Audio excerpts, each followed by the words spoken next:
Sing our national anthem. I would invite everyone to rise if they are able.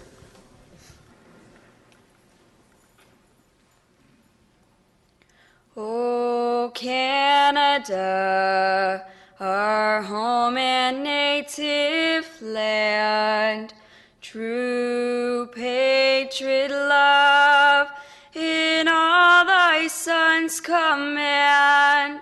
With glowing hearts we see thee rise, the true north, strong and free.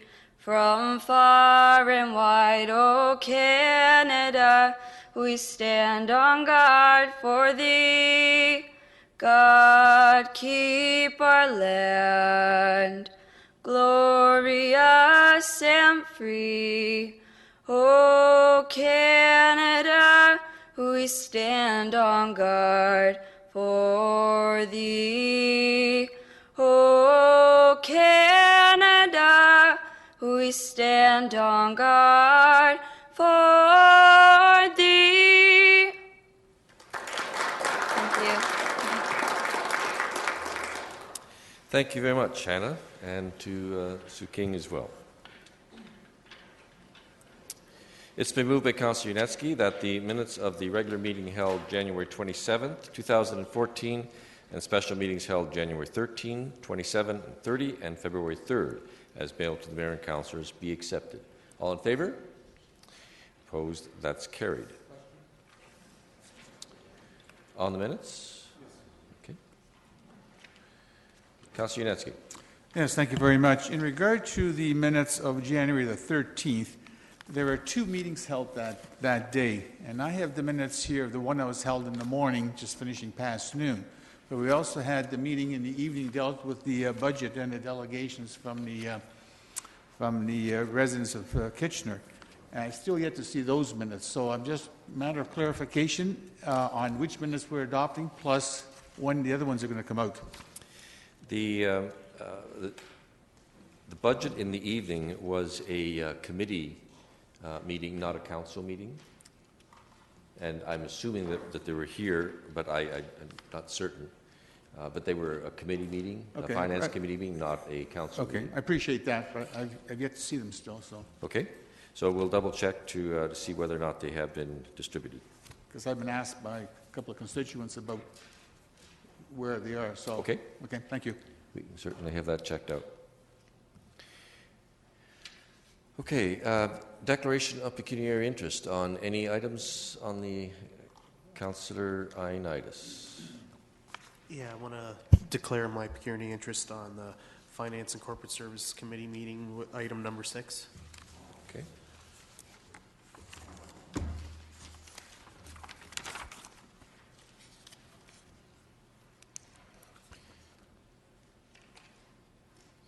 Any others? Okay. Councillor Etherington. I just wanted to repeat the conflict that I declared in the committee meeting. I believe it was community services, where the artist in residence is a close friend of mine, Dwight Storm. Okay, so that's item number 4, sorry? 4.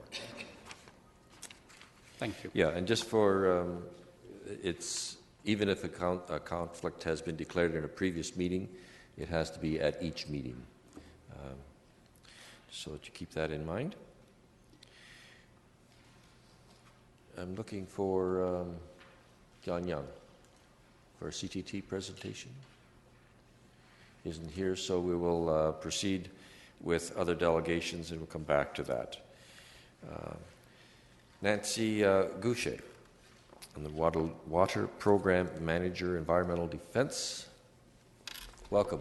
Thank you. And this has to do with the notice of motion that Councillor Fernandez has at the bottom of the agenda page. Thanks. Good evening, and thanks for having me here tonight. I want to talk to you about a proposed piece of provincial legislation, the Great Lakes Protection Act. As was said, I'm Nancy Gaucher, and I'm the Water Program Manager with Environmental Defense. We're an environmental action organization that tries to build greener lives for governments, individuals, and people. One of our primary focuses is safeguarding the Great Lakes, and that's why I'm here. I want to talk to you about A, why the Great Lakes need more help, B, to give you a sense of what this proposed bill aims to achieve in its current status, and C, to ask Council to consider passing a motion to call on the province to pass the Great Lakes Protection Act. So first, the Great Lakes need all of the help they can get. Ontarians are increasingly worried about the status of the Great Lakes, and they can actually see that the situation is getting worse. Scientists tell us that 3 out of the 4 of Ontario's Great Lakes are in a state of decline.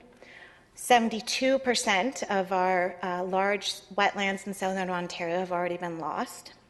Fish harvests are expected to decline by another 25% in the next 25 years. And toxic substances are starting to build up in the Great Lakes. This is all a big concern when you consider that 80% of people in Ontario get their drinking water from the Great Lakes. The broad purpose of the Great Lakes Protection Act is to protect and restore the ecological health of the whole Great Lakes St. Lawrence River Basin within Ontario, and that includes Kitchener. The Act aims to create greater attention and focus on the problems and the need to actually protect and restore the Great Lakes. It breaks down barriers within provincial government between departments, but also between governments and individuals. And it creates some new policy tools to help us deal with the problems. So the Act actually has 4 important elements. First, it creates a Guardians Council, which is made up of members of the Great Lakes ministers, but also other stakeholders. And what they do is collaborate on identifying initiatives and priorities and implementation action plans. Second, it creates a new framework for a new policy tool called Geographically Focused Initiatives. This would allow us to target specific issues within geographical regions and address those in a comprehensive way. Third, it sets measurable targets and a reporting structure to promote more transparent decision-making. And finally, it empowers communities to get involved in Great Lakes issues and to have a say in the health of the lakes. Currently, the Act has passed second reading and is being debated by the House at the Standing Committee hearing. They started in November, and we expect them to continue when House resumes later this month. But we're concerned that the bill might not pass because there's been a lot of debate around how to amend the bill, and unless all 3 parties come together to really continue those discussions, it won't pass before the next spring election, or the next election, which we anticipate in the spring. So what I'm asking you to do is to join 7 other municipalities in Ontario that have already declared support for the Great Lakes Protection Act. Every council so far that I have asked has passed this act, and most of them unanimously. This includes Huron County, Norfolk County, Hamilton, Toronto, Kingston, Blue Mountains, and Owen Sound. The Grand River Conservation Authority also recently unanimously passed the motion. There's broad support for this bill, from groups like the National Farmers Union of Ontario to Registered Nurses Association, from businesses like Mountain Equipment Co-op to unions like Unifor. Over 2,100 individuals have sent letters of support to their MPPs, and all of these people understand that there's a need to do more to protect the Great Lakes. Despite this broad support, it's stuck in this turmoil of provincial politics, and that's why it's absolutely critical that we hear from municipalities like yours that Great Lakes protection is too important to use as a wedge issue. So to conclude, I just want to say that water is not a partisan issue, and the Great Lakes Protection Act is a must-have if we're going to have any chance of giving one of our greatest natural assets a chance to thrive in a challenging future. Thank you. Thank you very much. Questions of the delegation, and then we'll have Councillor Fernandez bring in the motion. Questions? Seeing none, thank you. Thank you. Do you have a question, Councillor Fernandez? Okay. Yvonne Fernandez, would you bring that in, please? Yes, I do. Thank you. And thank you to Nancy for coming to speak to me personally first about this very significant issue. Water is truly a resource that we take for granted. And, we're all sitting here with our lovely glasses of fresh water. We don't think twice about it. And let's hope that we can push this bill through and make sure that we do what we need to do.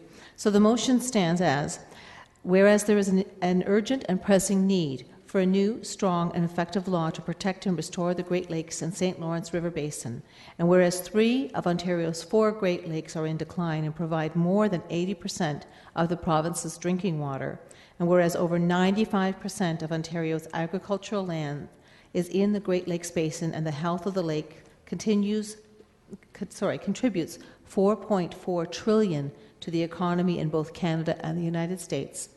Therefore, be it resolved that the Ontario Legislature be requested to enact Bill 6, the Great Lakes Protection Act, 2013, to protect and restore the health of the Great Lakes St. Lawrence River Basin, and be it finally resolved that a copy of this resolution be forwarded to the Premier of Ontario, the Ontario Minister of the Environment, as well as the opposition critics for the environment. Is there a second for that motion? Councillor Verbenovich, do you wish to speak to it now, or do you want to hold your comments? I'll hold until I hear from the rest of Council. Okay. Councillor Verbenovich. Thanks, Mr. Mayor. I will be supporting the motion that's before us today. I want to thank Councillor Fernandez for bringing it forward. I think we all know the importance that the Great Lakes play, not only in our province, but within North America as really the largest freshwater body that exists in North America, in fact, the world. And I think for Ontarians, and I can think back to being a young person and growing up and hearing some of the stories about Lake Ontario and Lake Erie, and know that there has been significant progress made from those days, but we need to protect it going forward to ensure that the Great Lakes remain really in top-notch condition, and that we see them being both drinkable, swimmable, and fishable for many generations going forward. So I'm pleased to second Councillor Fernandez's motion. Councillor Gazzola. Yeah, I'm totally in support of where this is going. I just wondered why we're not circulating this to the other regional municipalities and to AMO on that, which we normally do in these circumstances. So we could add to the last sentence that they be circulated to other municipalities within the region of Waterloo and to AMO. You can add that on? Yes, absolutely. We don't take friendly amendments, but that's a minor one, and so we will do that. Okay, those are the only speakers. Councillor Fernandez, you want to close off comment? Yes, thank you. I think Nancy Gauchar really made some valid points, and as I'm looking at some of the information that she shared with me earlier about this legislation, how important it is. We think about, of course, the drinkability and the ability to swim in the Great Lakes, but the economic benefits of good, clean water and is probably bar none. We can't really put a proper figure on that. And the fact that we border the United States, if we send a strong message to them, we share these lakes, and we need to keep them protected. So I really appreciate the information I've received, the discussions that Nancy and I have had, and I look forward to seeing strong support from this council, and I appreciate the suggestion that we bring it forward to the other municipalities as well as AMO. Thanks very much. Okay, I'll call the question then. Those in favour? Opposed? That's carried unanimously. Thank you. Thank you, Nancy. Okay, we'll go back in our agenda. John Young, CEO of Canada's Technology Triangle, and is here to give us an update on CTT's activities. Welcome, John. Thank you, Your Worship, and members of Council. If I can just double-check the technology here.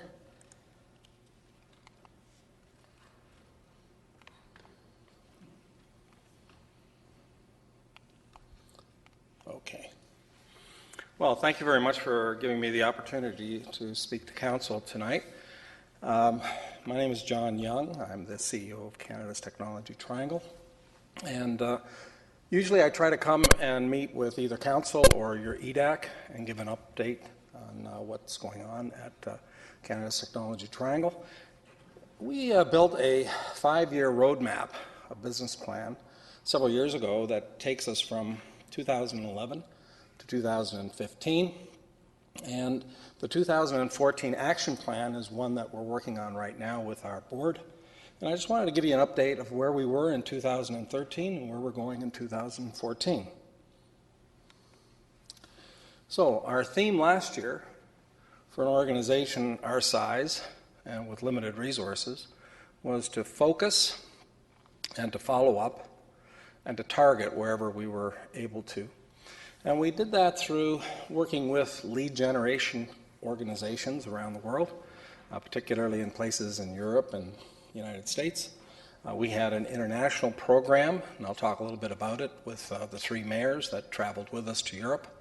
And we also have built a reputation and a brand around this concept of a Team Waterloo region, both internationally and as delegations come here.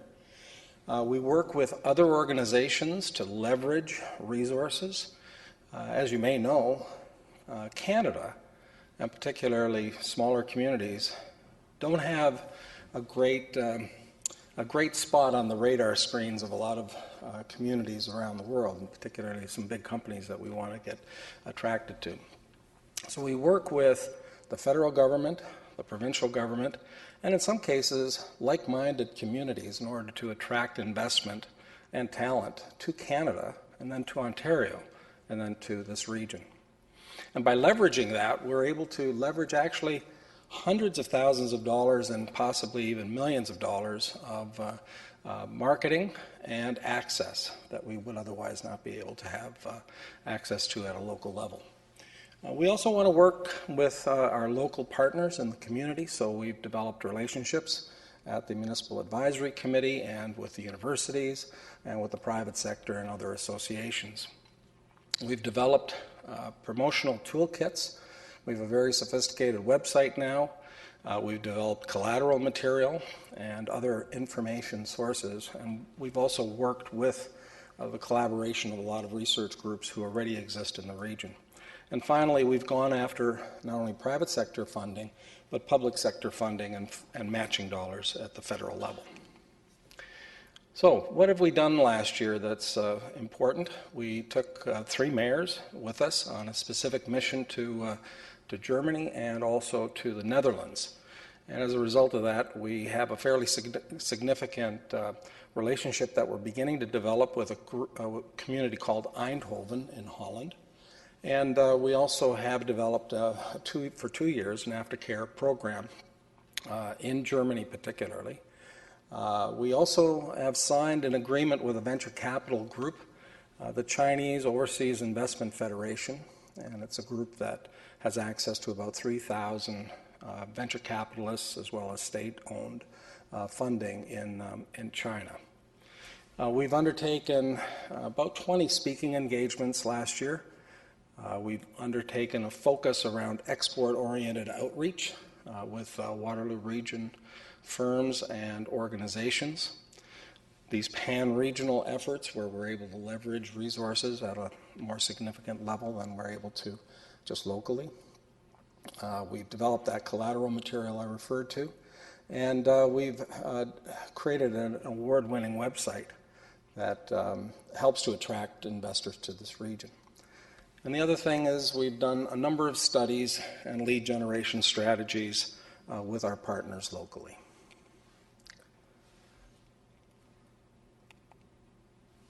Now, we've received a number of international delegations, 58 of them in fact last year, 29 potential prospects who came to Passport to Success in October. Some of you may have met them. 19 representatives came to our international dinner from the foreign posts. And they also traveled to Remova, CG, the Perimeter Institute, Communitech Hub here in Kitchener, and so forth. And the international dinner was quite a success and has attracted a lot of people to this region We had Neil Turek from the Perimeter Institute speaking last year. We've undertaken metrics over the last couple of years, and we're beginning to see that there are trends occurring. We recognize that we've, for the last couple of years, been able to receive over 50 delegations from about 20 countries, and that has happened now over a couple of years, so we're seeing that trend, and we think that that'll probably happen again this year. We've been successful in attracting about 1,000 contacts every year or more. In one year, we actually had 1,800. We tend to deal with about 150 international inquiries. Now, these inquiries take a lot of work. There's a booklet that we produce for each of these inquiries in order to qualify them as leads. These leads that we pursue, about 100 or more, and about 50 of them become really qualified prospects that we're able to bring to the community here and then help give them some direction in terms of this community. And in fact, over the years, we've been able to achieve about 8 to 10 wins as a result of that. In the past, it used to be about 5 or 6. Now, the jobs that we attract are not a lot of initial jobs. What they are is usually 1 or 2 people or 3 or 4 people, but some of these grow into much more significant organizations over time. Remova is a great example of that, where we only had a few people to start. Google's another, where there were only 4 people to start, and look where they've gone from there. So this is an interesting phenomenon, and this is what we're tracking from a year-to-year basis. Last year, we had about 20,000 square feet as an initial number of square feet, and of course, we hope to grow. We undertook an AMERS study a couple of years ago to just understand what the economic impact of these kinds of foreign direct investment opportunities are. And from that study, we've been able to identify that from a sample, we were able to see that $300 million of direct, indirect, and induced economic impact takes place annually as a result of getting these foreign direct investment opportunities to come to the Waterloo region. Now, our action plan, we don't have a lot of resources. We have about $950,000 as our core funding, and then we tend to go after private sector funding and all sorts of other ways creatively to make things work in the region. But even so, we're able to focus our attention from year to year. This year, last year, we're focusing our attention in the California market. We understand Kitchener is very interested in it as well as in Germany, and we have a program in Holland as well. We target, in terms of our industry sectors, particularly in ICT and advanced manufacturing, and we follow up on programs that we had in previous years. Now, previous years, we also did an exploratory in many locations throughout Asia, even in India and Brazil. Those aren't our targets. They are for follow-up purposes, so if we find that there are opportunities to pursue a couple of businesses in any of those areas, we will pursue those. We have a very strong team, small but mighty. We have 5 people who are somewhere directed towards foreign direct investment, but also work in terms of activities at a local level. I'll introduce some of them in a few minutes. And we also work very closely with our partners when we have international delegations coming in town. Talked a little bit about some of the activities we did last year, and this is a little bit of a more complete list. And we also are undertaking a number of projects this year. We hope to engage with the communities, again, in terms of an international program. We're going to also involve ourselves with the local institutions a little bit more. We've been learning to leverage the institutions such as WLU and UW and Conestoga College. We're going to involve some local businesses and chambers in our delegations. We do anyways every year. A number of missions as we take our next one to China as well as into Germany. And we reinforce our various committees, our task forces, such as our ambassador committee that just recently had a meeting, and we're continuing to grow that whole ambassador program. And finally, we look forward to working with the Waterloo Region Steering Committee. I'm also involved on that steering committee, and we're looking forward to the creation of the Waterloo Region Economic Development Strategy.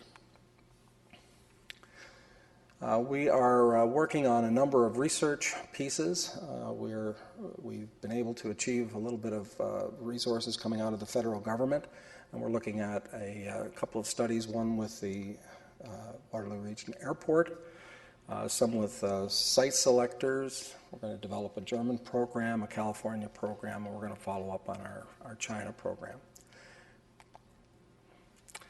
We are looking at coming up with an additional $100,000 from our private sector this year, and we have a campaign going forward.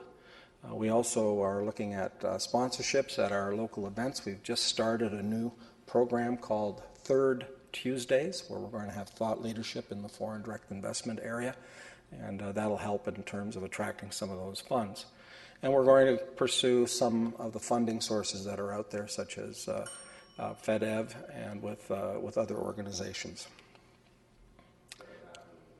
Okay. This is a slide that just shows the degree of the number of opportunities to explore and follow up internationally.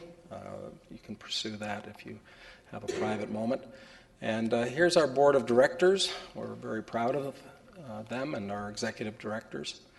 And we've also created an honorary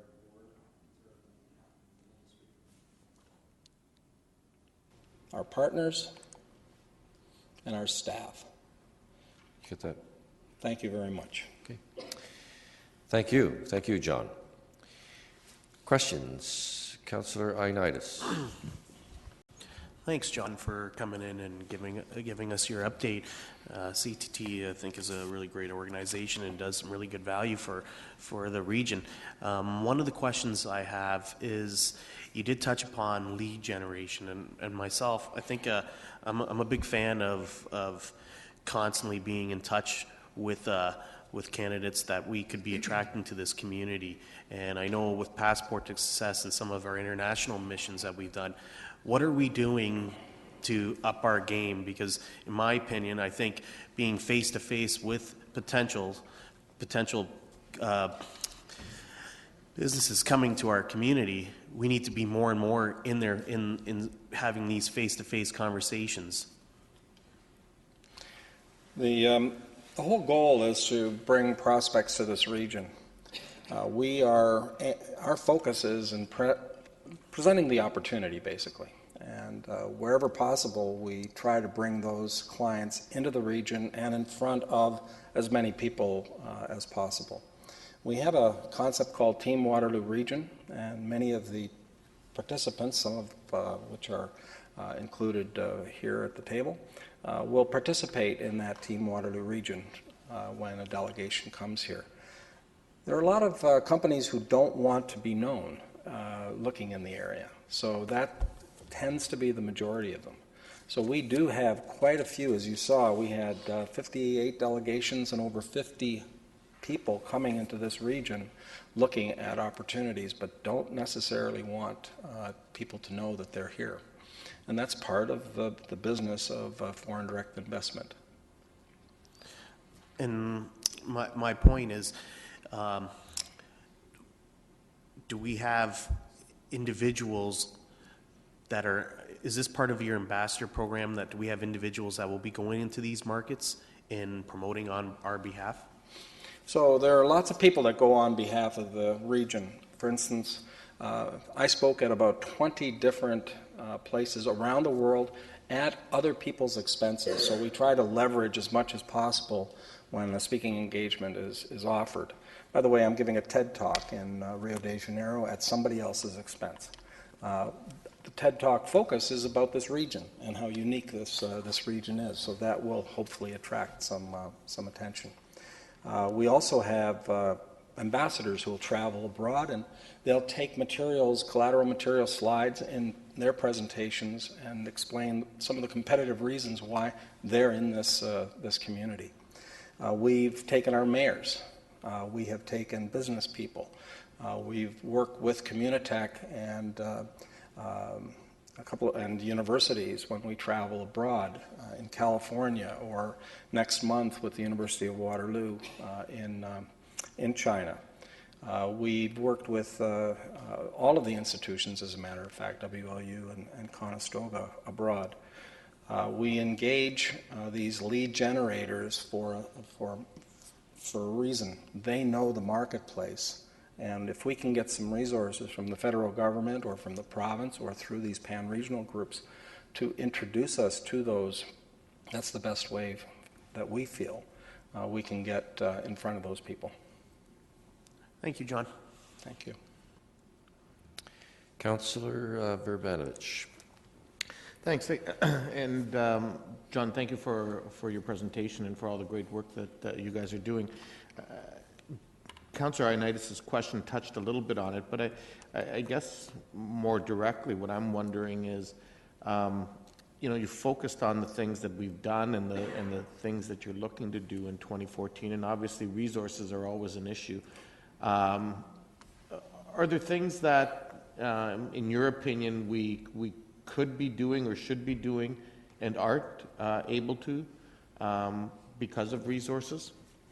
Well, there are a lot of things that we don't do. For instance, we don't advertise. A lot of other organizations advertise because they happen to have those resources. We don't. We can't produce hard copy material because, again, that costs a lot of money. And so we don't have those resources. If we could find a free printing service that would welcome the opportunity to be a sponsor or partner of ours, we'd love it. We do go out for sponsorship. We do go out for partnerships that can help us in that kind of in-kind service, but we just don't have that one at the moment. We'd love to do more creative videos, for instance. We will have a new video out this year, success stories that will cover a number of our communities, leaders, and we've done a series of videos in the past, including one that talks a little bit about the design of the community. We did that in partnership with your organization and with others. We've done videos that we now use in our PowerPoint presentations and so forth, but we could do more. We could, in fact, target a little bit more in terms of some of the companies we'd want to go after. However, targeting costs a lot more money than going and trying to meet as many people as possible at trade shows and other kind of lead-generated events. I'm pretty familiar with other organizations who've spent millions of dollars targeting just one company alone, and that's that kind of resource we just don't have. So there are lots of things that we could be doing, should be doing, but at the funding levels that we have, we just can't do. So we try to be creative and use other leveraging capabilities. For instance, getting in front of key individuals internationally because the federal government feels that you have an ability to speak to those individuals abroad and gives us the opportunity to do that. And that's what's been happening through our program with CCCA, the Consider Canada Cities Alliance, and with our Ontario Tech Corridor programs and so forth. Okay. Well, one of the things you talked about was looking at things like more creative videos and things like that. Do we at all collaborate or partner? I'm thinking with things like the digital media folks at Conestoga College and so on. So we can leverage some of those skill sets in partnership and get what you're looking for. A great segue. So Conestoga College is working on my TED Talk right now, and we're working together on that. Communitech and CDMN have helped to produce our little video that exists over our office walls with Christie Digital tiles. I took Communitech's deck to present to the in-market people at MEDT in Toronto a couple of weeks ago. So I was wearing not only CTT's hat, but I was wearing Communitech's hat. So that kind of collaboration goes on in this community quite a lot. The ambassador program a little bit extends that so that we're inviting a lot of people who are in the public as well as in the private sector to take the slides that we have or the videos and showcase them to people all around the world. I think the pride of being in this community is there, and I think a lot of the people are willing and able to present this community in the best light. Okay, and the last question I have is You just have 20 seconds left in your 5 minutes allotted. Okay. With his answer. Okay, that's fine. I'll pass it. Councillor Singh. You can pass me a note and see if I can ask it for you. John, thank you for your presentation, and you mentioned, that this community has been referred to as being unique, and it's my opinion that CTT is part of that reason of why this community is so unique, and I think the work that your organization has done has helped insulate us over the last 5 years or so from a very turbulent economic climate. And so the question I had wanted to ask, I think the essence of it kind of has been asked through Councillor Ioannidis and Councillor Hrivanovich's questions earlier, but I'll ask it further anyways. A lot of what you're doing already, the perspective I'm looking at is how do we enhance the benefit to this community and leverage on that with the focus and the work that our economic development does already, so that we're not working, in tandem. We have a parallel, combined vision and effort. So in your opinion, what more can City of Kitchener do to enhance what CTT is doing already and do better and do further? So we have a program called the Municipal Advisory Committee that I chair, and your city representatives are on that. We coordinate on a monthly basis not only who we're attracting to this community, and if in fact we need to work as a group to ensure that that lead or prospect comes into this area. But at that Municipal Advisory Committee, we also share information. And oftentimes we have a program that we raise as an opportunity that we should all work on together. So for instance, we have a California program we're going to talk about on Friday. City of Kitchener has been one of the leads on the California program for several years now. We hope to take it in a better direction as it moves forward. But we're working with Communitech, we're working with the universities, all the cities that make up part of this region. So the coordination, communication is paramount in that respect. I just want to also say that work very closely with your team here at the City of Kitchener. Just because we're across the street doesn't mean that we're always as close as we could be. But I think we have worked very hard at communicating, working with your staff, and I think it's terrific. So moving forward, we have a region that also needs to have a regional economic development strategy, and we're working with all the CAOs to make that happen, and we're looking forward to seeing it evolve in a positive way. Okay, excellent. And the reason why I was asking is to ensure that there aren't any existing deficiencies. So from what you're saying, that's comforting. So thank you. Councillor Glenn Graham. Thanks very much, John. I really enjoyed the presentation, and I think that CTT has become a brand for the region, and also that you're not just focused on technology, but the REMOVAs, the knowledge manufacturing. I'm glad that you're also focused on those as well, because they're certainly a pillar of our economic development as well. I'd like to focus on research. So you talked about the different things that we're looking at, and I was wondering about the California experiment. And one of the things we were considering is, California going to where the money and the people are there. What's your take on that as an investment for our city?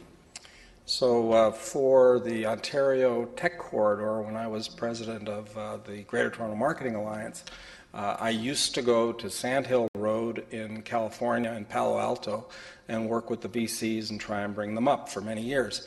I also went to Washington, to Boston and New York, and other places to try and work with the VCs. It's very difficult. In terms of the venture capital that is in California, they also like the time zone of Vancouver. And many of my projects wound up in Vancouver, not in Toronto. However, I think that venture capital is the most important piece of it. If you look at talent and the talent retention issue, which is very important here, venture capital is probably the next important thing. So not only California, But as I said, I signed an agreement, an MOU, with 3,000 Chinese investors. In a decade, they went from investing in the United States of $1 billion to $80 billion, and they're expected to be investing hundreds of billions of dollars moving forward. We can get a piece of that. So I'm actually meeting with that group on February 20th in Beijing, and I hope we'll be able to start to see some opportunities coming from it. So would you ever see a Chinese office in our future? Frankly, I know there's always issues that people have, but my sense is that there's real opportunity there. We need to keep an open mind, and I think that for us to shy away from that is the wrong strategy. So the benefit is that we're collaborating. It's not just us with skin in the game. It wouldn't be just CTT. It would be the whole region and absolutely. a bunch of different partners. So we're all sharing the risk and the benefits. So thank you for all you're doing. Thank you. Councillor Fernandez. Hello, thanks, John. It's always interesting to listen to your presentation. Just a couple of sort of simple questions. I know everybody else is asking you a little bit higher level. The City of Kitchener and the region contributes to CTT, right? Can you give us a sense of how much we contribute? Sure. In round numbers, the City of Kitchener is around $150,000, as are the other two major cities. Wilmot and Woolwich have had a standing contribution of $10,000 each, and the region matches the three cities at somewhere in the order of $450,000 plus. So what we're looking at is over $900,000 of core, what we call core funding. My budget is somewhere between $1.5 and $1.7 million from year to year. Some of that I got just under $500,000 last year out of the federal government and matching partners that make up what we call an ICCI project. Those are the things that allow us to do research, to be able to go out internationally and hire these lead generators. Frankly, without the funding from the federal government and our partners, we couldn't do these extra things. What the core funding helps to pay for is basically we have rent, we have a variety of business expenses and administration. We have 9 staff right now. 1 is away on maternity. And, these things cost money to operate. Also, you want to be real. We used to be in an office somewhere that was hidden away and, it didn't even have a meeting room. And when we did, we had it sort of in a closet somewhere. We now have some serious space when we have delegations and business people coming. They say, oh, this isn't just a small town. This is a real serious operation. And that was done deliberately. It cost us a little bit more, but we're sharing it with a lot of other organizations, Electronic Arts, Xyratex, tourism, many others. So I think it's the right way to have gone. Okay, thank you for that detailed explanation. I think that helps. So you talked a little bit about your relationship with some of these different cities, and I apologize for being a little bit specific because Netherlands is I have a little bit of a vested interest in the fact that I come from the Netherlands. So you talked about a relationship with Eindhoven. Can you just elaborate a little bit more on that? Certainly. I believe 7 or 8 years ago, Eindhoven and the Waterloo region, through CTT, did a little bit of a study. They found each other. And I happened to be involved with an international think tank in New York City, and it just so happens that the Waterloo region and Eindhoven are partners of that. And many years ago, including your mayor, we had a meeting in New York City to see if there's an opportunity to work together. And that had generated interest for a number of years. Last year, we had the mayor of Eindhoven visit, and he invited all of the mayors to Eindhoven. And as you know, the 3 mayors went on the trip to Germany, and then we went over to Eindhoven and had a meeting. We toured their facilities, and it's a bit of a mirror image of this region.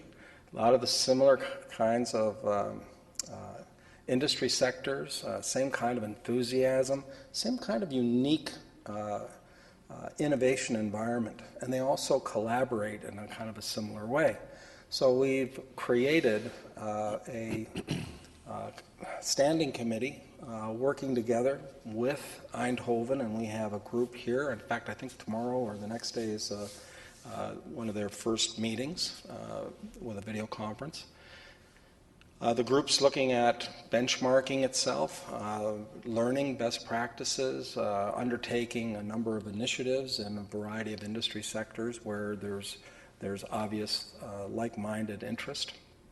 The University of Waterloo has already proceeded on a number of educational-related things with the university in Eindhoven. Eindhoven has hired a gentleman to look at the food sector between our two regions, because there's a real interest in the food sector between both regions. We have an automotive capability in both areas, as well as ICT and life sciences. So, you know, it's an incredible opportunity. The mayor is coming back. The mayor of Eindhoven has already declared they're coming back here for June 8th to the 11th. Okay, that's 5 minutes. Is that by 5 minutes? Okay, if we have another round, I have a couple more. Councillor Yunetsky. Thank you, Mr. Young, for your presentation and interesting answers you've given to the various questions that have been asked this evening, and very enlightening. I have attended a number of events and functions that your group has put together for the community, and I find that over the past few years that you've brought investments into the area and manufacturing has started, etc. What puzzles me is that you have been just recently to India on a mission. You're going to be going to China as well. I think you've been there before as well. And you got investors making, I guess, investments, I guess, to put it simply. But in terms of manufacturing with these third world countries, do you find it a challenge to try to bring industries here when the cost of labor is so much cheaper in the third world countries? And how do we compete with that? Yeah. So you're not going to compete with the manufacturing. They're not going to have manufacturing coming here. What they will invest in are other things. They will come here as investors, such as the larger ICT companies are looking to invest in this area. Tech Mahindra, Tata, and Infosys were the groups that we brought here. In fact, Tech Mahindra did a presentation for the community when they came here. They're working with the universities, and they're looking for opportunities to build out, no different than Cisco or IBM or any of the others that are in this community. We've also looked at food and opportunities for companies to go their way from here. So when you have export-oriented, what they call Canada Direct Investment Abroad, that is building the strength of the community here by actually having them go abroad and building opportunities or selling product in those markets. And so when you look at China, India, Brazil, quite a bit of that is what that is. The Brazilian trip that the mayor and I was involved with in Brazil took OpenText, took Desire to Learn, Christie Digital, and a couple of others. And all of them have now offices in Sao Paulo or Rio, and they are building the export-oriented businesses that benefit us as a community as a result. And that's the kind of thing that happens. It's called two-way trade and investment. Councillor Gazzola. Yeah, almost all the questions have been asked, so I just have a couple more that I'll throw in. The first thing is, could you just give me a quick estimate of how much of your funding is from the public sector and how much is from the private sector? So I think when I first started a couple of years back, it was closer to 75% for the public sector, and it's down to somewhere closer to 60-ish%, 60, 62, somewhere in there. If you wish, I can give you the exact numbers tomorrow, but it's in that area. No, that's fine. I just wonder, and what is your goal? My goal has always been to aim towards a 50-50 if I could, but that's just not real. Why not? Well, it's very difficult to do fundraising. The private sector has stepped up greatly, but it is an expensive proposition to go abroad and to promote. Okay. You keep referring to TED Talks. Could you just expand a little on that? Well, I was referring to that as a benefit for the community. That's just one that I'll be doing soon. TED is a recognized opportunity to present unique ideas, and we'll be talking about unique ecosystems, and the ecosystem that I'll be talking about is the one that's in this marketplace in the Waterloo region, focused on what I would refer to as an innovative, collaborative environment. Okay, finally, CTT has been in place here in the region, what I would expect more than 20 years, 20, 25 years. If I were to ask you, could you just list, say, the 3 top successes that have resulted from CTT and the successes that the average person on the street would really comprehend? Sure. So one is Google. Having brought Google here, they purchased up a company and have grown and expanded. Remova is another one that came here from Germany, particularly during the downturn of the economic struggles we had a little while back. CTT has also been involved in companies like Mazak and many others that are, medium-sized companies that have been involved in this marketplace. Okay, Councillor Fernandez, one more. One more, yeah. Item. Right. One more question. Sort of, actually, it spins off of Councillor Gazzola's question, but I had it before. How many of the delegations that you that come through you in all the different ways that you mentioned in your presentation, do they actually result in investment in our city? Do you have a sense of how that is? How much that is? You just never know. That's the problem. So we'd love to say no to some delegations because we just don't know if there's going to be real investment in them or not. We do send out a form, what we call an intake form, to better understand what the companies in those delegations are after, and we try to match locally who they visit with. Some of them have resulted in companies that have located here. Again, you just never know, and part of the problem is some of those companies, as I say, don't necessarily want to be known that they're here because of competitive advantage. There are investors that have come here to invest in building everything from student housing, Asian money, or have come here to participate in joint ventures with individuals or with companies locally. I think that some of these delegations are also an opportunity to get the word out back in their home countries. One of the reasons we target the foreign posts in Toronto with the ambassadors and the consul generals and so forth is they become our intermediaries. So we look at these delegations with hundreds of people who've been toured around the area as also our ambassadors when they go back and talk up the region. We can't be everywhere ourselves, so it's good to have these delegations go home with positive news. Great. Thank you very much for your answers. Yeah, thank you. Councillor Babich, you have one more question? Yes, thank you. Very quickly. Through the work that we've been doing at FCM with Minister Fast around trade, it looks like the federal government's going to be reaching out to municipalities to partner more with them on trade initiatives in the future.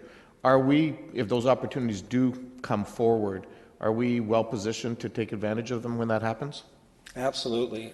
We are a founding member of what we call Consider Canada Cities Alliance, and that is directly associated with DFAT-D and Minister Fast and many of the other ministers associated with it. They travel with us, or we travel with them, whichever way you want to look at that. For instance, we'll be in Japan and Taiwan at the end of the month, and we're primarily it's funded and focused around work that Invest Canada is doing. We also get to have an opportunity to speak to key individuals as a result of that. They put me in front of 25 of the top Dutch industrialists in Amsterdam last November. I would never have had access to those people. They've invited me on Thursday to speak to the House of Commons Standing Committee on International Trade to talk about the EU-Canada CETA agreement. Obviously, they feel that this region has a lot to say about what we're doing abroad, and one of the things that we're doing is actually acting upon it and being in those markets. And I think that's important to take away, is that we're proactive and that we make sure that we get in the right offices and in the right directions for investment attraction. Okay, those are the only questions and comments. Thank you, John, for being here. It's a large portfolio, and appreciate the work that you and your staff are doing. And it's a very serious business, but I have to end it off with a little bit of lightheartedness here. I found it interesting in the split screen that you had of the numbers of things that you had done and the pictures that were on the right-hand side, and it just shows how far this community has come when the telephone that was noted in there for the telephone inquiries was an old-style black telephone instead of something like this. I thought it was rather interesting and cute. So thank you again for being here. Okay. Thank you, Your Worship and members of council. Good night. Okay, we will now move to the tenders. Someone prepared to move the tenders. Moved by Councillor Glenn Graham, seconded by Councillor Ioannidis. Discussion on any of those items. We'll take them in order again. Any items on the questions on the gas pipeline? Is that what yours is? Okay, Councillor Fernandez. Thank you. And I wanted to thank Mr. Gordon and some of our utility staff for getting back to me and Ms. Houston with some questions I had asked earlier. The reason I'm going to bring them up is because I think it's important that these questions be asked publicly as well, with my understanding that what the answers are. In this tender, it talks about the 35% of the estimated work quantity, and what I was having trouble understanding is if this was 35% of the workload or not. My understanding is, and Ms. Houston, you can correct me if I'm wrong, is that this tender is only speaking to the 35% of the workload. Ms. Houston. Through you, Mr. Mayor, that's correct. This tender speaks to the 35% level, and the 35% level represents what we expect to expend in the coming year for 2014. The reason we have the 100% level is because there could be customer requirements to install pipeline that we're not aware of yet, but we like to get the full pricing. It's basically a catalog of pricing that we get from the contractor up front in case we do have to proceed with certain commercial installations or certain residential installations, that we have the proper pricing for the different types of gas main and services. Okay. And that's even clearer than the responses are here. My concern is that this is a sort of a blanket tender that's supposed to cover 100% of possible anticipated work, but we're only expecting to have 35% level over 2013, right? 2014. Sorry, 2014. Thank you. The tender amount is 35%, so that's what we expect to spend. Okay. In the responses, one of the things that puzzled me was that some of this deals with replacement gas mains and some LRT replacement infrastructure. And the other question I'd had was regarding encumbrances and whether we had any left in the budget. So I went back to our budget, and I want to make sure I'm looking at the correct lines, because in the tender, you have new service installations and you have numbers besides all of these under the budget. But I couldn't find the numbers in the capital budget, and I was looking on page C87 to correspond with LRT construction and gas pipelines. But I see that there is a $4 million encumbrance, which means we have $4 million left in that budget. So I guess I'm a little bit puzzled as to why would we be asking for $5 million if, as of September 30th, we had $4 million, unless we've spent all of that money already. Ms. Houston? We've spent some of that money. It's certainly not 2.4. It's currently, at the end of December, it was $2.4 million. And we have encumbrances of approximately $450,000. So there is some funding left in those capital accounts, but that doesn't impact the tender. The funding is a separate issue from the tender.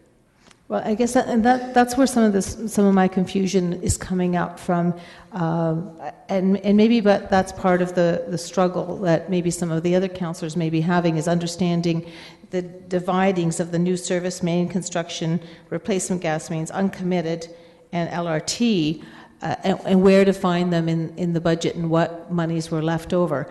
So I guess my suggestion might be, if we could defer this to the next council meeting, so that we have a better understanding of what was left in the budgets of all of these different areas and what actually we may need to require. So it's... And how would that change the tender? The tender is the tender, regardless of what is left in the accounts.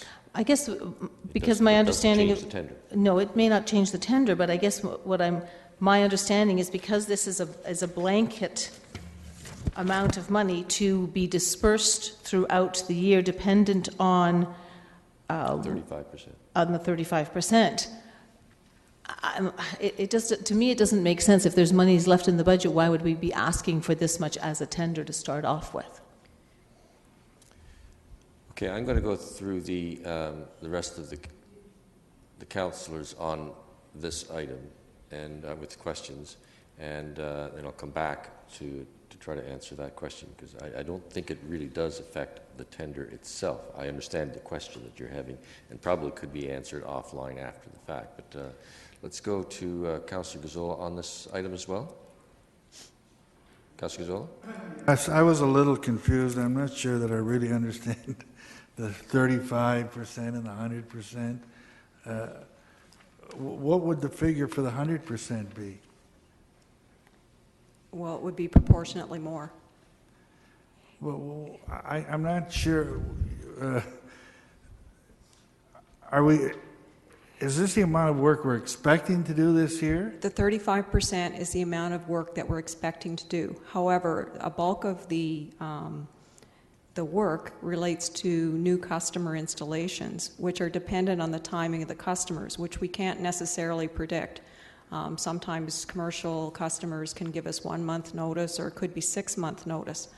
The challenge we've had in the past, where we've only bid contracts with exactly what we knew we were going to be doing, is we'd have to separately contract for new customers coming on, and we found the pricing got to be out of line. So that's why we've bid it the way we have, so that we've got firm pricing. If a customer comes forward with a certain type of sizing of gas main and length and so on that they need, we've already got firm pricing in place. So this is effectively for 35%, but sets the unit price should there be something more that would be for a new service for somebody else who is paying for that. Correct, above and beyond what we're anticipating. Yeah, so you're giving this company the exclusive monopoly for all your work for the year. There's really only 2 companies that are in the business, and our competitors tend to do much longer contracts than we do, but as a public organization, we felt the length of contract we're providing for made sense for us. Okay, I understand that a little better now.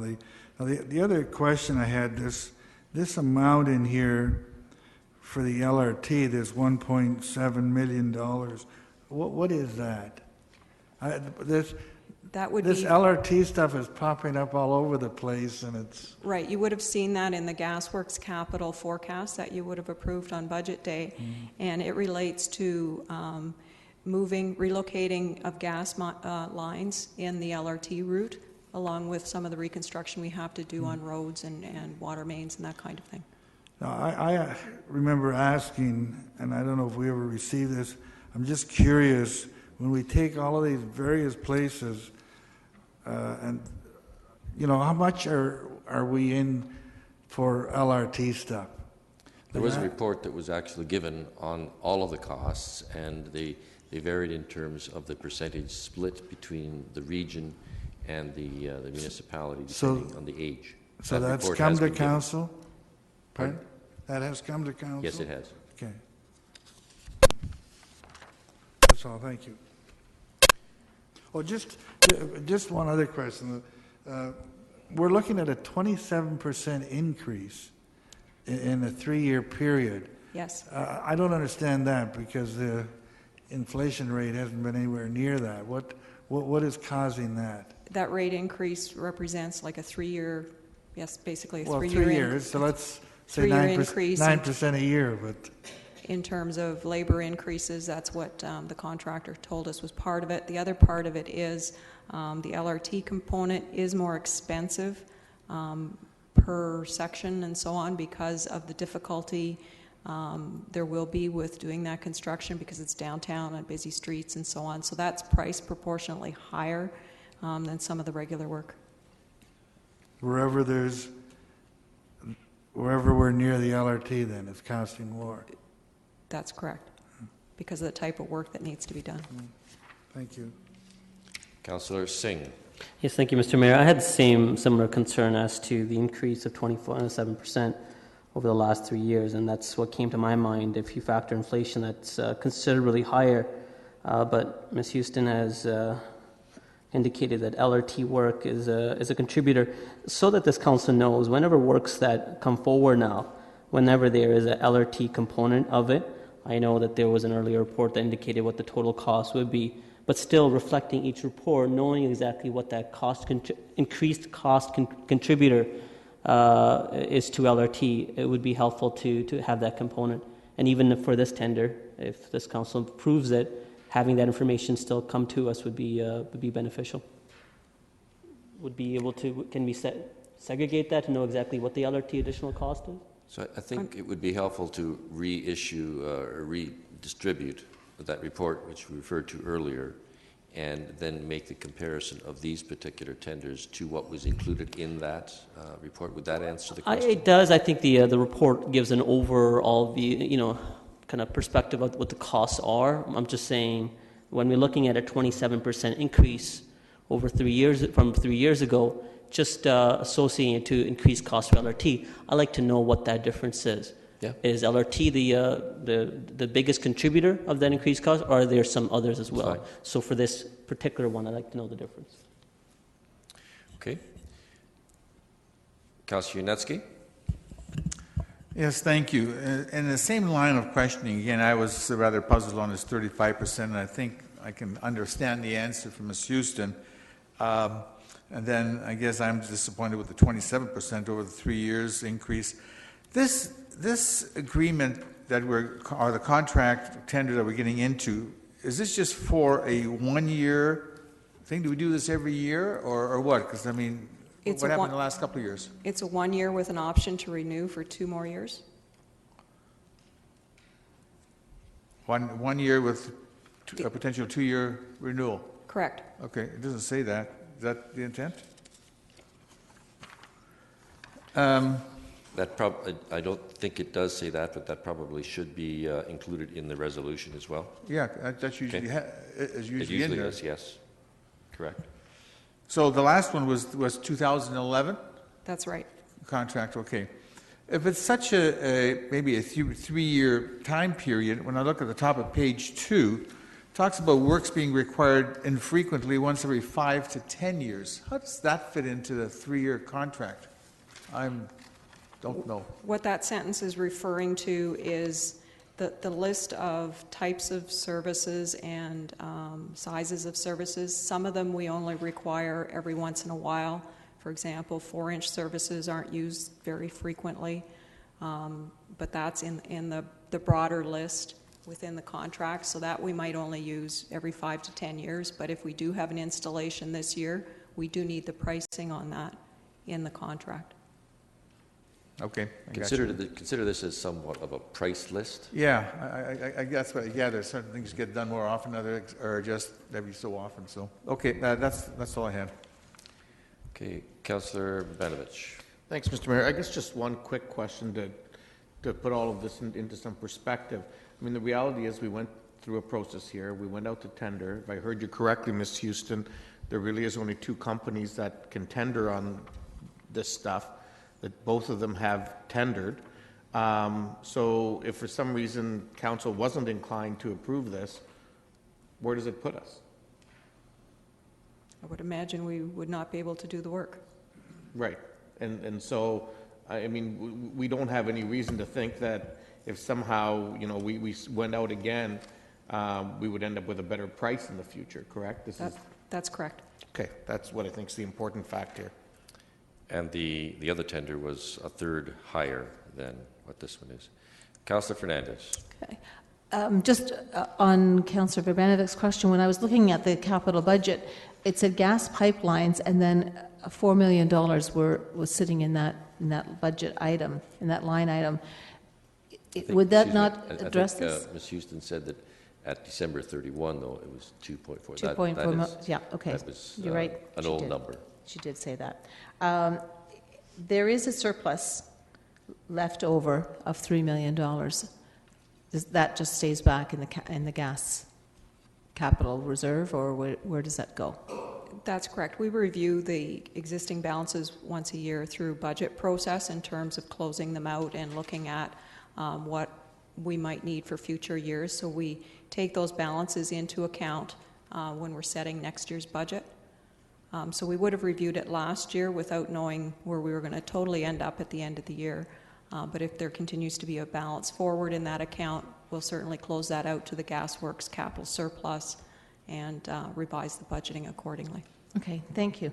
I think that the rationale for my deferral, and not necessarily that I don't want to accept the tender, is just to help better understand the breakdown of what is existing in all of these separate new service, main construction, replacement gas mains, uncommitted, and LRT, which are all listed on page 1-I3. What's existing in the budgets, and if this is a reasonable amount. Not to say that we're going to go out and tender it again.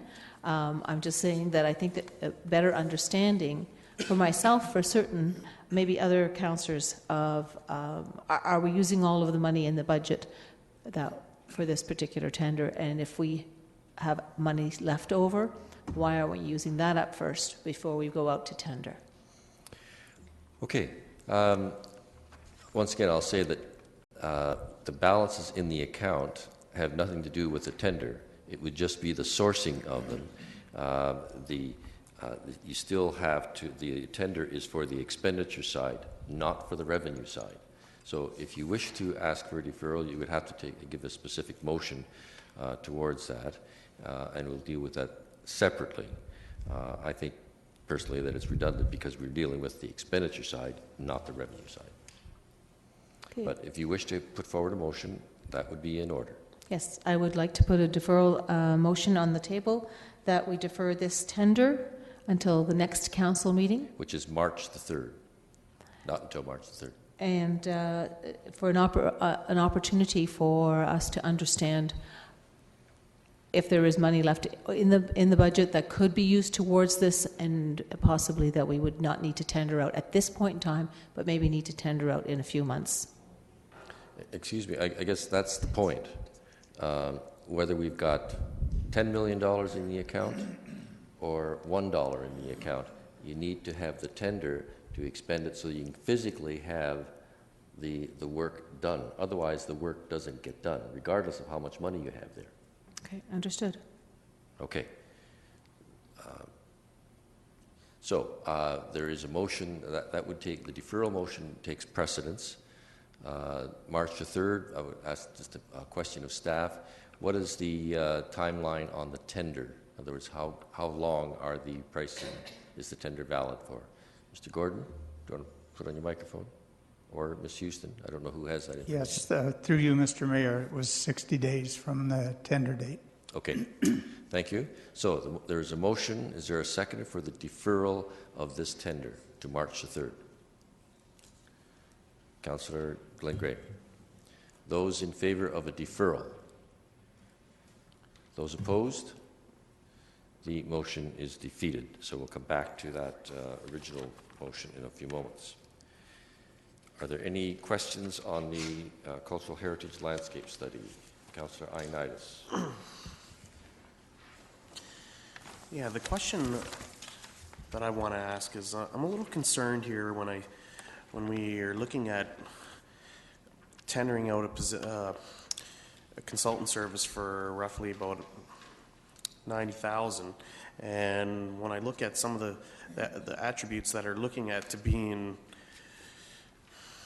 looked at when you're looking at conservation districts, parks, gardens, cemeteries, trailways, to me this just looks rather redundant and looks, these are already protected, so I'm not sure why we need this additional blanket to protect these.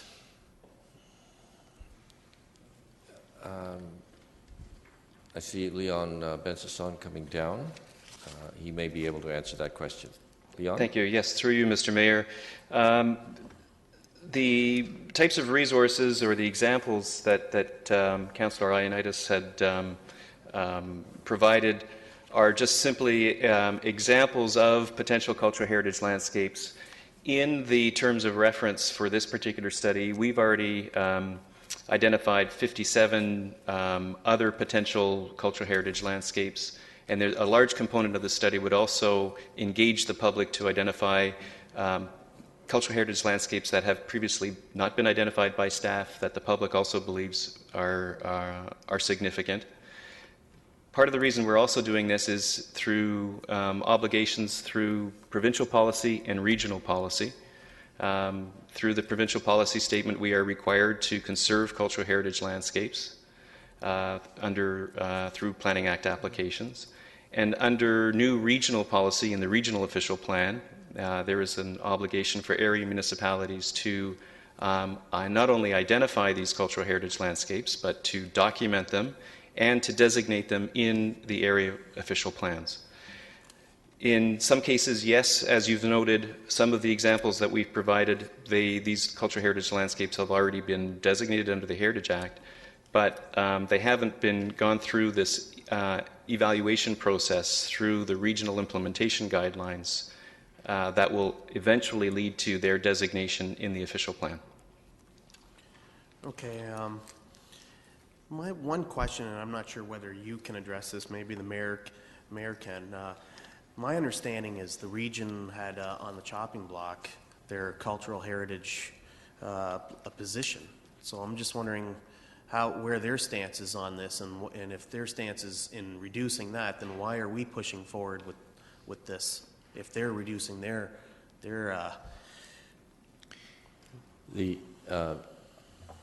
I think the position you were talking about is the a staff position related to cultural, not the studies, but in terms of the facilities that we have.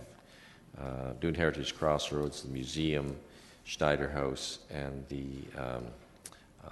equivalent of McDonald House in Cambridge. So it was related to the operation of those facilities. It was a little different than what this would be for. It's my understanding. Okay. Thank you. Thank you, Leon. Councillor Singh. Yes, thank you, Mr. Leon, still questions? Leon? And I think you would be the point person. So So similar to some of the question that Councillor Ioannidis kind of touched on, in our last, I think it was last council meeting, there was some properties that were about to be listed, and there was a fruitful discussion from that day. And this council found out the number of properties that are still waiting to be listed, or how large that registrar is with the number of properties that we do have listed, but they are not yet designated. Don't confuse that with this. This is heritage landscape. I understand. I'm just going with, sorry, sometimes it So takes me a while to get to my point. Focus into this particular Fair enough. tender. So what I was referring to was if there's a substantial component of work that's already, that needs to be done based on that, why is there additional undertaking like this, that we're broadening that scope further, especially the fact that we do have, certain larger landscapes that are designated as heritage. But the scope of this work is not only to look at the existing, but to look at additional ones as well. So. Correct. So the question is, why are we taking on more work when we already have plenty that we haven't yet focused on? There's plenty on our plate. Oh, plenty on our plate. Well, there are a couple of reasons why we're doing this study now, and why we want to initiate this study now. One of the reasons is, as you know, the city is initiating the planning around rapid transit station areas, the PARTS study. And we felt it was very important that before certain land use recommendations and decisions are made around the rapid transit station areas, that we identify which cultural heritage resources and which cultural heritage landscapes around those areas are significant, so that we can essentially provide for proper planning around those areas. So that's one of the reasons why we would like to initiate this study now, so that that information can feed into the PARTS planning that will really take place in the fall and then moving forward. The other reason is, as I mentioned, the regional official plan and the regional policies that are requiring area municipalities to go through this.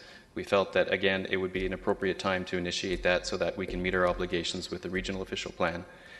And then thirdly, I think our understanding and certainly our experience over the last many years with heritage planning is that the development industry would like to know in advance which cultural heritage resources are of interest to them.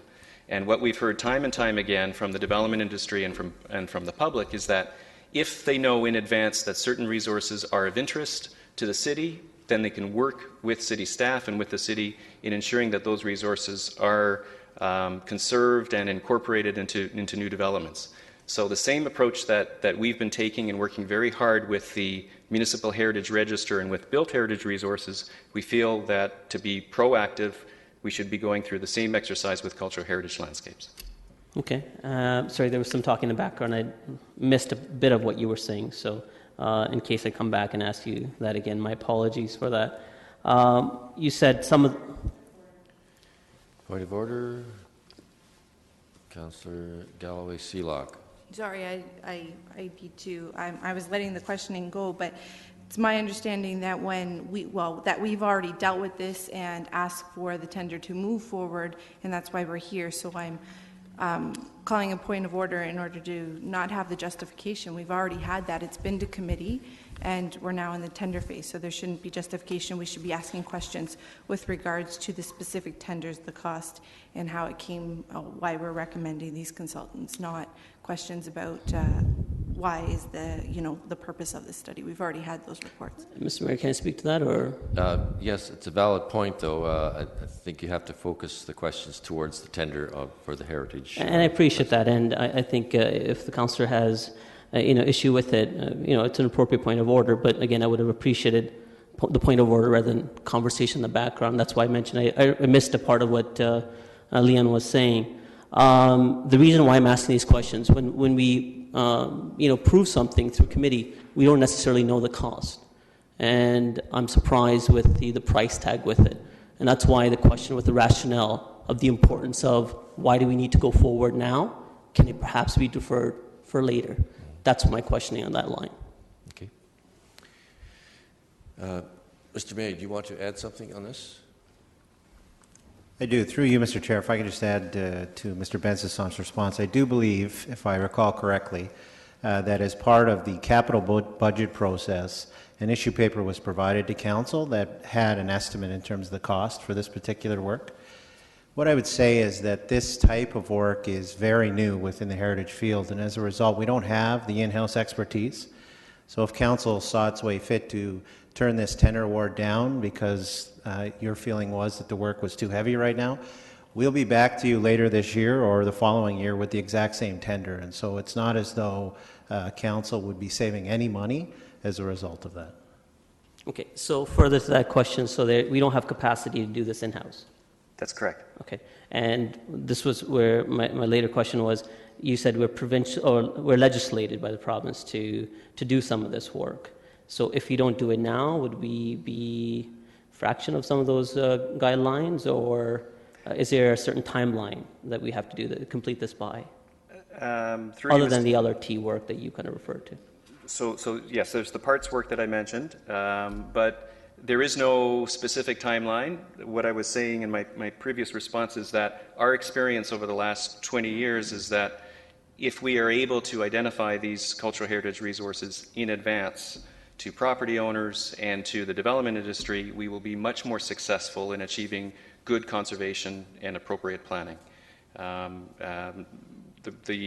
The complaint that we used to hear from the development industry many, many years ago is that we would be identifying these resources at the 11th hour after development applications were already submitted. No, and that you wasn't touched fair. on that already. I'm more wanting to know about provincial guidelines. So thank you. All right, because I allowed about another minute and a half to go over that timing.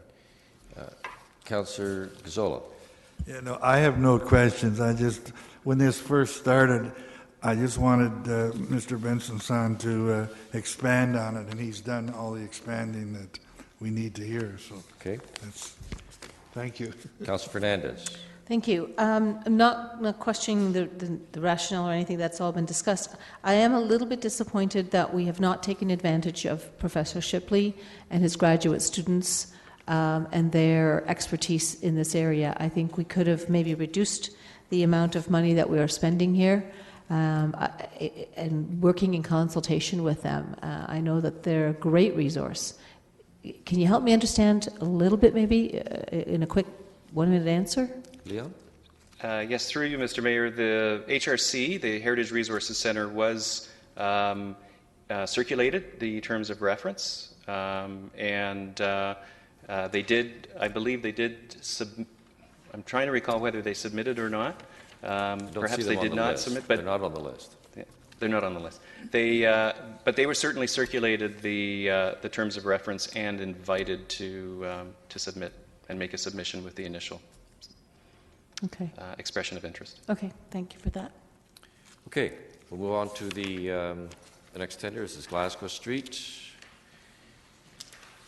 Councillor Yanetsky, you would have disappointed me if you did not. No, I'm not disappointed. In fact, I'm happy that the tender is here before us to move forward. Just a straightforward question to staff, that the tender has gone out, has the exclusion of the sidewalk on our north side. That was the issue of controversy over the last little while. And when you read the report, it talks about a sidewalk reconstruction, which I'm assuming is the one on the south side, but no inclusion of a new sidewalk on the north side as part of this tender process. Who can confirm that? Ms. Houston? You'll recall that the tender was let with the sidewalk as a separate item before council made the decision regarding the sidewalk. So yes, it will be awarded excluding the sidewalk on the north side. Oh, and that was my understanding from staff's presentation back a month ago. So I'm assuming that. Yeah, she's confirmed. She's confirmed that. Okay. Councillor Gazzola? I just wanted to touch on a couple of parts of the cost here. There's $150,000 for relocation, utility relocation costs. What are those? What is that? Does anyone have some detail on that? You can bring it back if you don't have it. I think, Mr. Gordon? Yes, we'll have to bring that back to you. And the other question is, it's not going to hold up is that, because it's really not part of the tender, so there's $178,000 of staff time here. I'm just curious as to, is that budgeted? Is this staff that would normally work on capital projects, or do they work on operating projects? Just Ms. Houston? This is staff that would normally work on capital projects, so a portion of their time is allocated specifically to capital projects and budgeted that way. So do we have that amount of staff to put on every one of our projects, or? Well, it depends on which projects they're working on. We allocate our workload according to the projects that we have.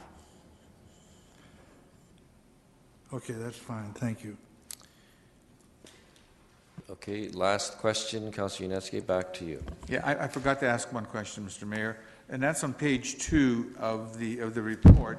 It's indicated that there were 16 interested parties, 9 tenders had been received, but there's only 5 of them listed. What happened to the other 4? Mr. Gordon?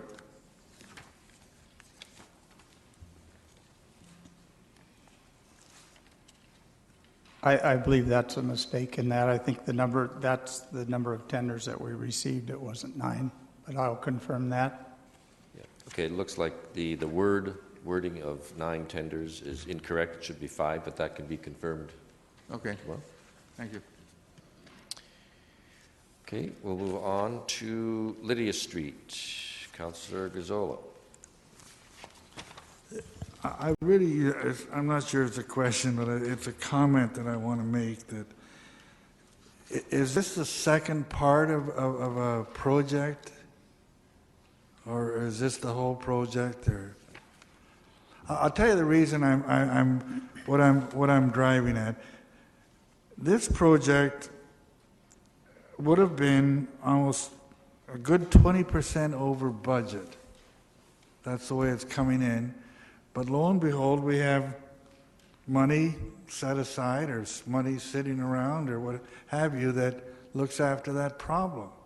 And that's why I've been questioning this on a number of accounts for a number of years, that we have all these accounts with money sitting left over, and when we do run into something, it doesn't seem to get the same scrutiny that if we had a project that's 20% off, we would sort of stop and say, do we need to look at it over again? Ms. Houston. You'll notice that on this project, the previous phase, which would have been the design and any testing reports that we would need to be done on this particular project, that was the phase 1, and we were actually underspent on phase 1, so that when we budgeted for phase 2, we took that into account and reduced the amount for phase 2 accordingly, so the 2 would balance out. So overall, the budget is exactly the way it's turned in, so it's not like it was under-provided for. That's not the way it pops up at me, but that's fine. I'll keep an eye. Okay. Bruder Avenue. And that's all of them. So those in favor of the tenders? Opposed? That's carried. I think that was unanimous.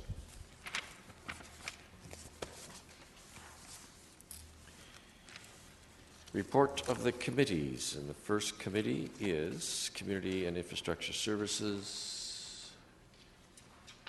Councillor Ioannidis? Your big sheet, the long sheet. Buried under all the paperwork.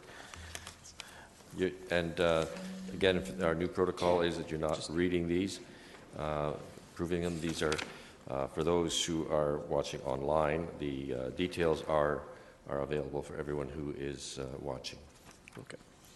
Moved by myself and seconded by Councillor Frank Etherington that the report of the Community Infrastructure Services Committee be adopted. And including the one which is a deferral, number 2. I will take item number 3 separately, and this is related to the artist in residence, number 4 rather. So we'll take that one first. Those in favor? Opposed? That's carried. and numbers 1, 2, and 3. Those in favor? Opposed? That too is carried. Finance and Corporate Services, Councillor Davey. Thank you. It's been moved by myself and seconded by Councillor Singh that the 6 items on Finance and Corporate Services Committee be adopted.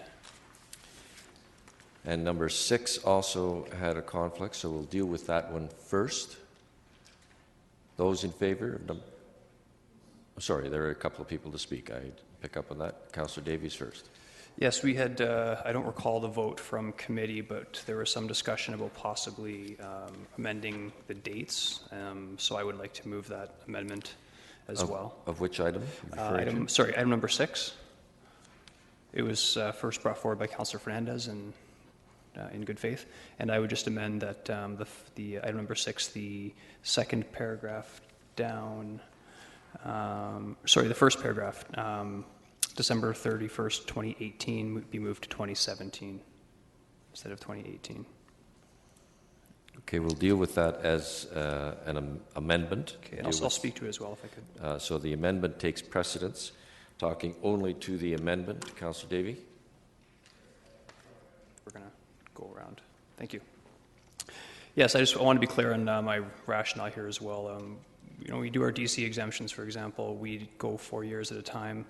And I think 5 years is just a little long here, and I want to be clear on the rationale. I think we want to signify to the community that the downtown isn't going to need many incentives in 4 years' time. I want to be clear that the reason I think we need to end it a little bit earlier is just for this council to send a message that it's not that the downtown is no longer a focus, it's that the job in terms of incentive is done. And I think the focus now needs to be at the expiration of 4 years that we're going to start looking more at revitalizing some of the suburban corridors. Okay. Councillor Gazzola. Yeah, wasn't prepared to talk on the amendment. I'm not in favor. Okay, well, I'll come back to you. It's just the amendment right now. Okay. You can put your get back into the speaker's queue if you don't mind. On the amendment, Councillor Rabinovich? Well, only if you want. Fine. I will support the amendment that Councillor Davey has brought forward. I think it obviously the program is a good one and an important one, but I think the timing also allows the next council to deal with it at partway through its term. It'll have had an opportunity to see how it's worked in 2014, 15, 16, and quite frankly, ideally, as Councillor Davey has suggested, it'll come to an end. But if for some reason things change over the next few years and the council of the day feels differently about it, they can deal with it then.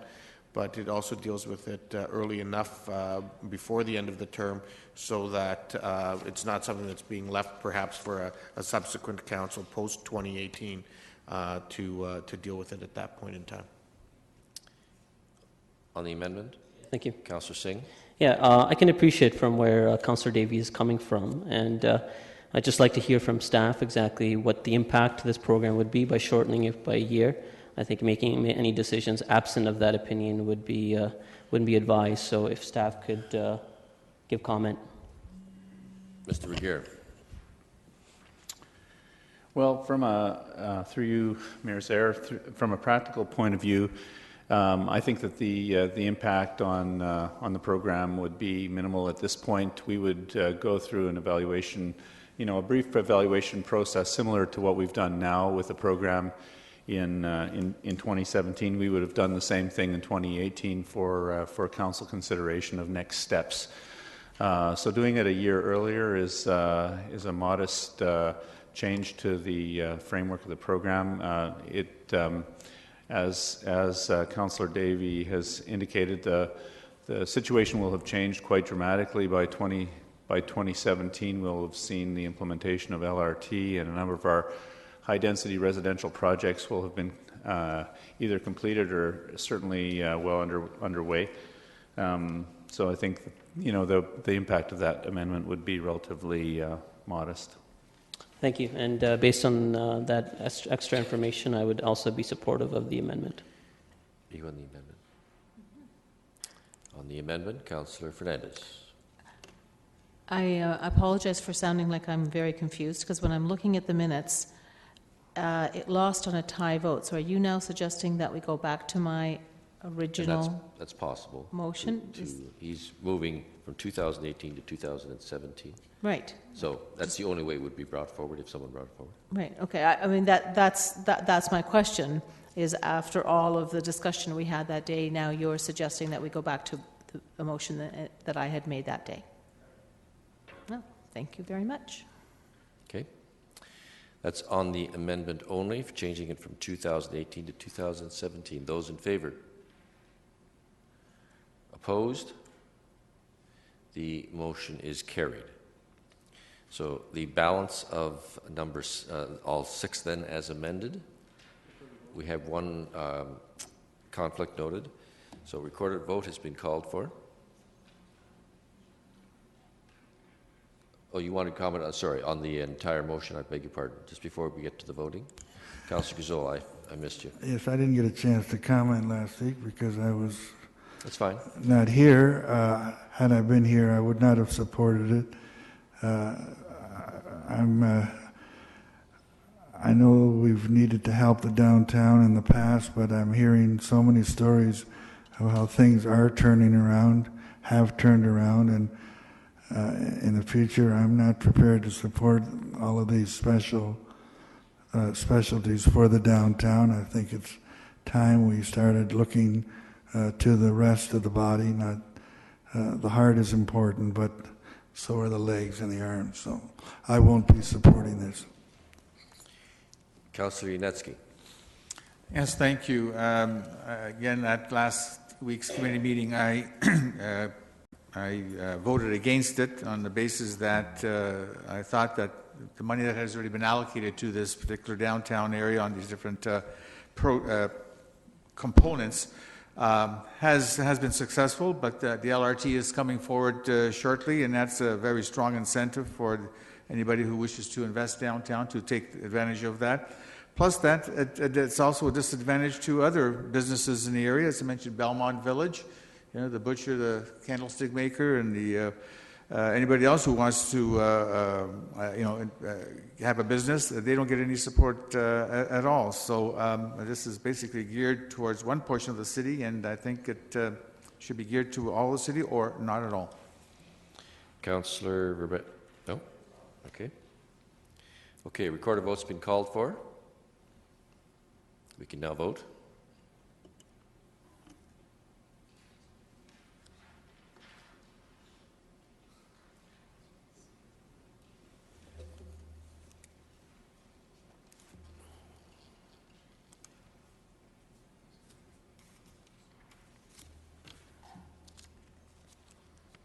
The motion is carried.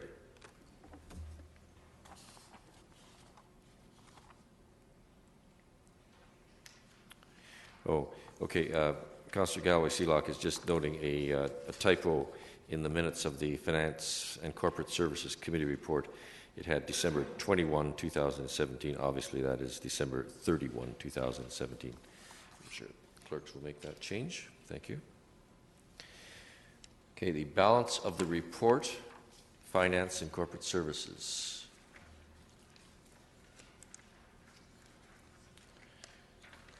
Can you...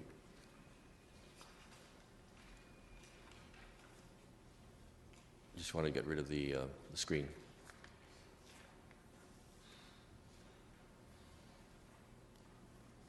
Colin, you getting rid of the screen? Or is it off? Oh, I'm sorry. I just saw it there yet. So, the balance of the report then. Those in favor? Oh, there are 2 comments. They weren't a moment ago when I looked. Sorry. Councillor Gazzola. No, I had a question on item number 4. Can someone explain why we're going, what we're doing there? Yes, Mr. Wilmer. Through the mayor, Back in May of last year, when we brought forward a report on, which was the Malone Given Parsons report on economic development in this region, it identified a number of changes that needed to be made. And one of those was to allow the regional level of government to also participate in land development for economic development. And this council at that time approved it in principle, subject to some further information. At this time now, the report that went to committee last week supplies that further information.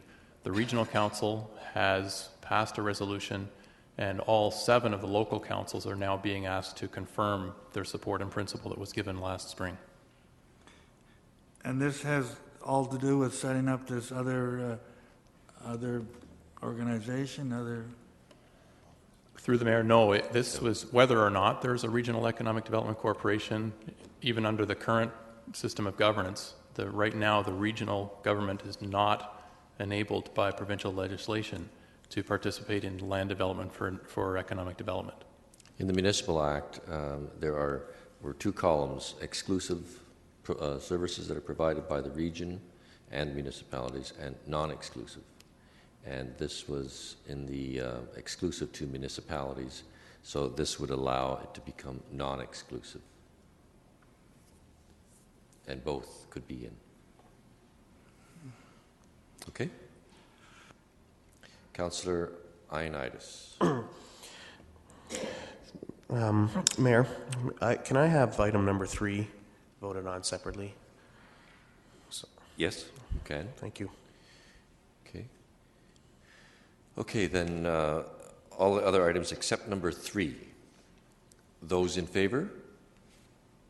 Opposed? That is carried. Item number 3. Those in favor? Opposed? The motion is carried.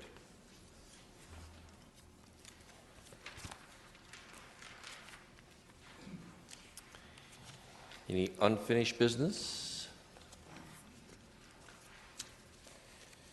I understand, Councillor Etherington, you wish to have item 9B deferred to March 31st, so that'll be coincident with the 2013 Statement of Remuneration and Expenses that will be coming forward. Is that correct?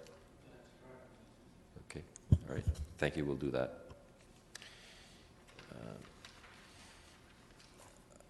I was going to, as I sent an email to all of you latter part of the day, there has been a great deal of discussion going on amongst the community, and I want to credit our staff for finding a solution to, in cooperation with the Tri-Pride Community Association. And this has to do with the flying of the rainbow flag.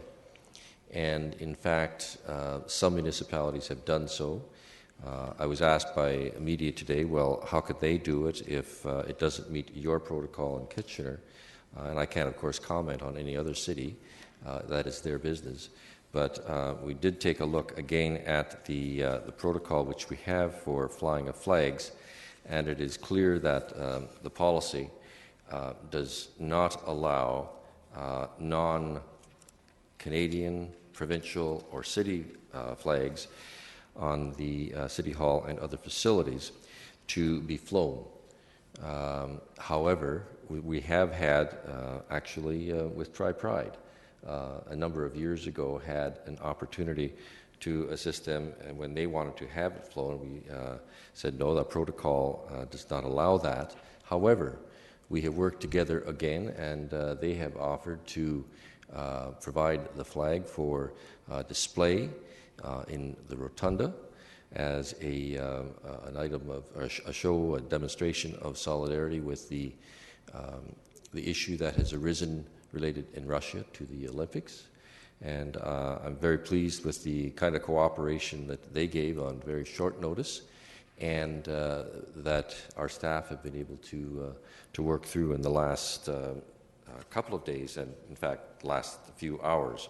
So this is just as information to you. I know that it has been a point of interest in the public, and it certainly has been on social media, and we've received a number of emails regarding that, and felt that this was a solution to deal with the matter that would, and they are quite satisfied with the process. Okay, Councillor Gazzola, you were on another item, were you? Okay, that's fine. Yes. I totally agree. And when this first came out, although I can agree with what they want to do, I do remember that we did have a policy in place that we don't do that. And over the years, just from memory, there are some other countries and things that wanted to fly their or flags. Organizations. And, yes, and that we didn't. And for that reason, we have a policy, whether it's the best policy or not. It's in place, and if we want to change it, we can review that. So, but yes. I think the compromise that's come up is a good one. And in fact, you're correct. We receive, and Council wouldn't necessarily realize this, and certainly the public wouldn't be aware, the number of requests that we have to fly a flag by many different organizations, and very good organizations as well. Likewise for proclamations, and we do not issue proclamations for the very same reason. Councillor Etherington, on this subject? Yeah, on this subject, Mr. Mayor. I had a number of questions, then I had some comments. Do you want me to do them all at once? Yes, please. And just so I'm clear on this, we're not dealing with a motion here, it's just... No. Okay. I'll do my questions first then. I wanted to ask who did we consult on this? And when we did they say that they would prefer to fly the flag? Mr. Wilmer or Ms. Johnson? Who's... Okay, it's Laura Johnson. Through you, Mr. Mayor, we consulted with Tom Ryan, who's a member of the Tri-Pride Executive, and he worked with his colleagues, and they were quite satisfied with this outcome. In fact, they were supportive of it from the beginning, and they're also working with Waterloo and Cambridge for similar arrangements. And my second question, do we have a similar protocol or system control in rotunda displays? The answer is not to my knowledge. Okay. And could someone tell me how long it would take to review this flag protocol? I mean, could it be done here tonight, or would it take a long while to do this? Sort of, would it take us to the end of the Olympics or beyond the Olympics? I'll perhaps be able to provide that, because I did read the flag policy in great detail, word for word, earlier today. And in fact,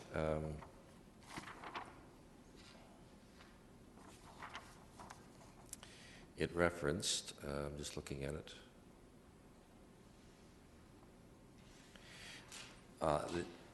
this would be the spirit of it. There were a number of parts to it, and by the way, I think the policy is around you, so I'll reference the Clause F.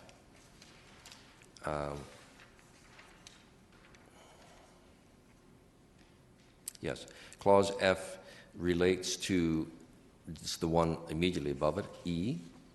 Now that is not talking about this issue, but it is adding an item that would be permanently there, that it would be 11 months following the event. In other words, it does take some time to consider what rationale there would be for a change in the policy. So I would not think it would be something that we would do on the fly, because there are some other implications for any amendments that would be brought forward. Okay. And into my comments, Mr. Mayor, I think that I don't oppose us doing the display in the rotunda. I just think that having this particular group stage an educational display in the rotunda is nowhere near as good as the city supporting the cause in a public way by flying the rainbow flag out the front of City Hall, where we have about 8 flagpoles. That shows the city is behind the gay athletes and goes far beyond a display. It also shows we're opposed to the Russian discrimination of gays. And I just think that that goes a great deal further than any kind of display in the rotunda. So I'm disappointed that we're not making an exception. I think there are and should be carefully considered exceptions to every rule or protocol, and council should be able to grant or refuse those exceptions. After receiving, I got involved in this because I've received a couple of calls from Ward 9 residents. So I still support a move to raise the rainbow flag outside City Hall during the Olympics. And by doing so, as I said, it would show that the local gay and LGBTQ community, as well as the public in Kitchener, that we really do support the gay athletes, and at the same time oppose the discriminatory laws in Russia. And that, to me, is the right thing to do. I recognize the protocol, but I don't think protocol is something that's set in cement. By flying the rainbow flag, we would join other cities, including Vancouver, Toronto, Ottawa, St. John's. And I understand that tonight London Council is considering the same move. I don't want to see us hiding behind protocol. And I don't want to see us tucking this very public issue out of the public eye and into the rotunda. I was prepared to move a motion, Mr. Mayor, to make an exception to the protocol and fly the rainbow flag for the duration of the Olympics. I am willing to do that, but I don't know if that is permissible or not. It would be if there was a notice of waiver was given for notice of motion to do so, and then we would vote on that first, and that would require 2/3, and then we would vote on the individual item itself. My only comment is that this is not the solution that was found in order to make the kind of statements that you are suggesting could be done, but that it did not run afoul of the protocol. And I would caution you that if the decision was made on the fly this evening, as Councillor Gazzola had said earlier on, you do open the door for any organization for which you may not feel the same way about, and we collectively may not feel the same way about in the future. And that's what takes the time to understand the criteria. I understand. Okay. Well, could I suggest that I ask that we waive... Well, I'm going to go to the other speakers first, and then I'll come back to you. Thank you very much. Councillor Glenn Graham. Thank you very much. I would support that motion, Councillor Etherington, and I think we can do it based on the exceptional circumstances that are presented to us in Russia right now. And I think that we could also ask for a holistic review of that policy. I think that it's ripe for review. And I think that this presents us an opportunity to demonstrate our support of the LGBTQ community, and that while this is a one-off, it is an exceptional circumstance based on the need there and the fact that we have a strong community here that we want to show solidarity with. So I would certainly support the motion, and I think that we would ask for a report coming back to us looking at an opportunity for a ceremonial flagpole like Toronto has that would not then put us into conflict with running our own flags on these poles. Okay, Councillor Etherington, you may want to give this consideration if you're coming with a motion. Our protocol is that it needs to be in writing, so you have to write out a specific motion, and that isn't needed for the waiver, but it needs to be there for the motion itself. I'll come back to you later on. Councillor Verbanovich. Okay. I guess a couple questions before I make a comment, because for me, there's a couple principles that are really important here. One, obviously, is to show support for the LGBTQ community. That one obviously is important, but I think it's also important to respect how we got here. And I would maybe even look to Ms. MacDonald on this, because if I recall back when this council and other councils across Ontario dealt with the issue of both proclamations and flags many years ago, there were issues and concerns around how do you say yes to one organization and say no. And if I remember at the time, there was some legal advice provided under that. And so I don't know if that's somewhere we need to go today, but it may be something that council may want to consider as well. But that does become a problem. And if I remember at the time, even in communities like ours, there were issues, for example, around the white supremacist movement and so on many moons ago. And how do you deal with, from a constitutional point of view, saying yes to one group and no to the other? Let's be clear, these are two very different things. But when it comes down to law, we need to make sure we're not putting the city in an awkward situation where we have to also start supporting things that we're all vehemently opposed to, such as something like that.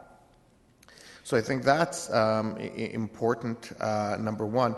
Number two, and I want to be absolutely clear if I heard you correctly, Mayor Zare, Tribe Pride, who is the representative group, I believe, for the LGBT community locally, has been working with the city, and they have said that this is their preferred solution. Is that what I heard you say?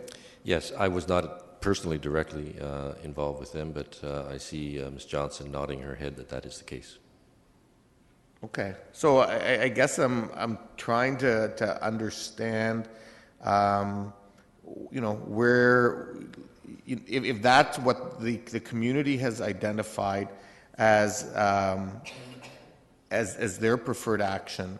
I'd like to understand from other members of council at this point in time, before I make a decision, why they think we should go against what the community spokespeople are suggesting. Okay. You've asked Ms. MacDonald a question. I don't know that she has the advantage that I have, because I had looked at the protocol, the policy, and unless you magically were aware of something else, we went back. It does reference the protocol in the first paragraph. This is consistent with the city's policy of issuing proclamations. And so we researched what that was.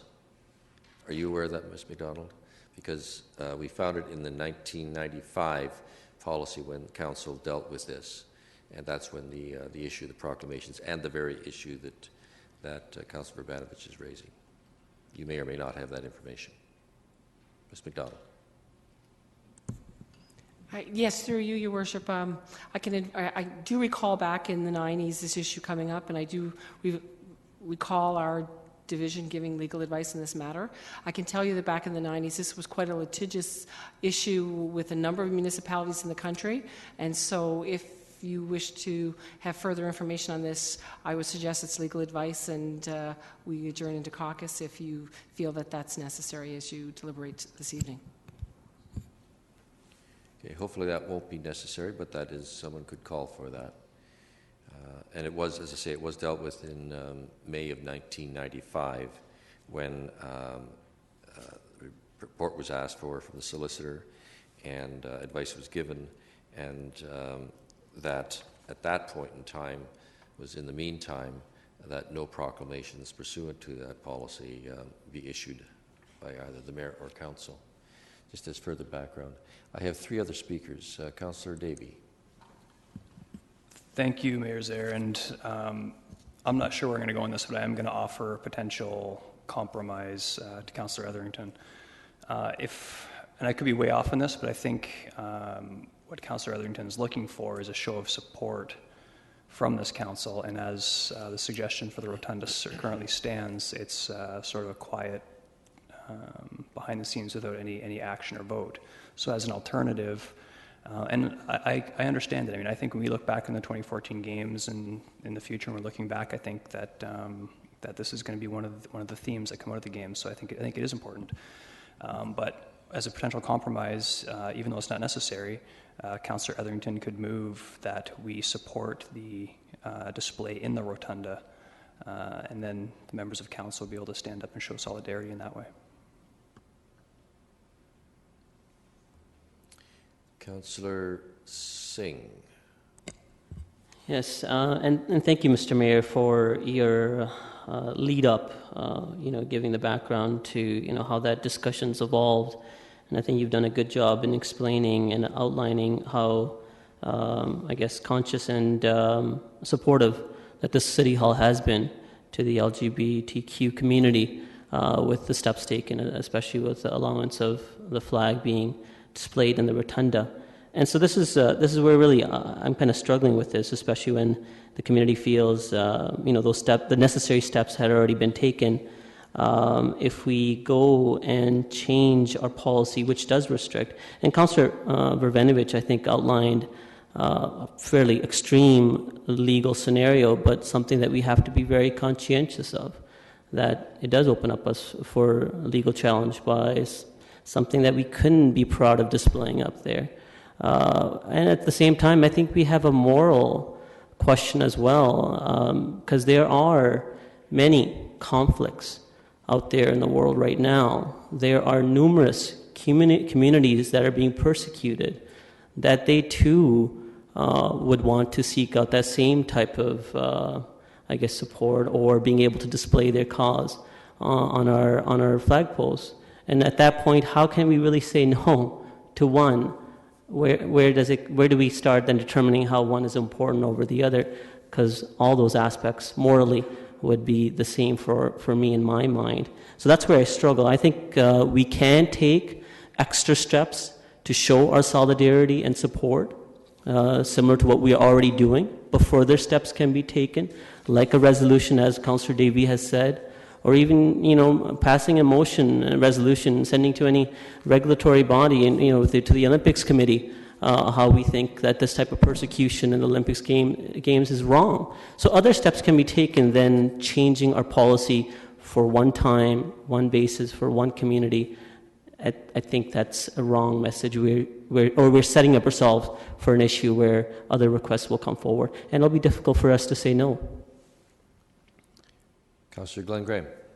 Thanks very much. I'll be brief because I was asked, or Councillor Verbenovich mentioned that he would like a little bit more thought behind the rationale. First of all, other communities do this. It's something that if there's people opening themselves up to, it's being done by other very, very large and competent municipalities. There's a lot of things that we take exception to. We have policies for a reason, and staff have done a wonderful job. We make exceptions quite often, and I think we have to look at the merits and justice of a situation when we do look at things. And Council has the final say, and if we are the arbiters of any exceptions, then I'm willing to stand behind this, because I think this is an exceptional circumstance based on the fact that, first of all, it's a worldwide event. Secondly, it's a point of showing solidarity behind the community. It's not a war, it's not about death and fighting, that kind of thing, but it's an opportunity for us to say that we are behind the LGBTQ community, and that while our policy might be outdated, we have an opportunity to make an exception and to go further to say we'll do a holistic review of this policy at the same time and have a ceremonial flag in the future. So I think we can do both, to have an exception. If other communities come before us and have the exact same circumstances, I'm very happy to look at them. I don't think that we would have very many, quite honestly. I think these are unique and exceptional, so I'm fully in support of moving forward with this, and I think that we can do both, allow this one circumstance and do a holistic review for a report to come back, look for a ceremonial flagpole. Councillor Gazzola. Yeah, I wasn't going to speak anymore on this. because this is a type of topics people like in political. It's a political thing here. History to me is important, and I'm drawing from my history. I have seen in this council chamber over the past 40 years a number of occasions where this same sort of good and reasonable cause came forward, but that the councils of the day stuck to the policy that they had in place. There have been numerous good reasons, and I don't want it to be, if I vote against this, I don't want it to be said that I'm against the gay community. I have no problems with that. Okay, we have history that we've dealt with this on many occasions before. You can't just call this a unique situation, and you can't. You know, if we want to change the policy, let's have a good debate on what the policy is and change it after that. And this is Kitchener. I don't care what Toronto does. I'm not going to hold up Toronto as an example of how we should do things, or any other community. We are Kitchener. We have thought about this in the past. We've set up something to guide us. So let's carry on. If in the future we want to change those guidelines, let's do that. Councillor Galloway-Seelock. Yeah, I'll just be brief. I wanted to say something because I'm going to be voting against the waive of motion, or waive the notice of motion, the waiving of, and in doing that, I just quickly wanted to say that I am fully supportive of the LGBTQ community, and that I think a great compromise has come up in this scenario with being able to fly their flag in the rotunda, and I think that says a lot because we don't typically do that to begin with. So I think that is a great way in this circumstance to have our voice and show our support of this cause. And I can't go against the policy. I think there's just a lot of history behind it, and doing this just on the fly tonight, I just don't think is the right approach to take. Okay, I don't want to really go around last speaker again before I go back to Councillor Etherington. Councillor Urbanovich. Well, sorry, I was waiting for you to go to Councillor Etherington, and I think I have a possible amendment I might. I'm trying to do that. Okay, sorry. Councillor Etherington, press your button, please.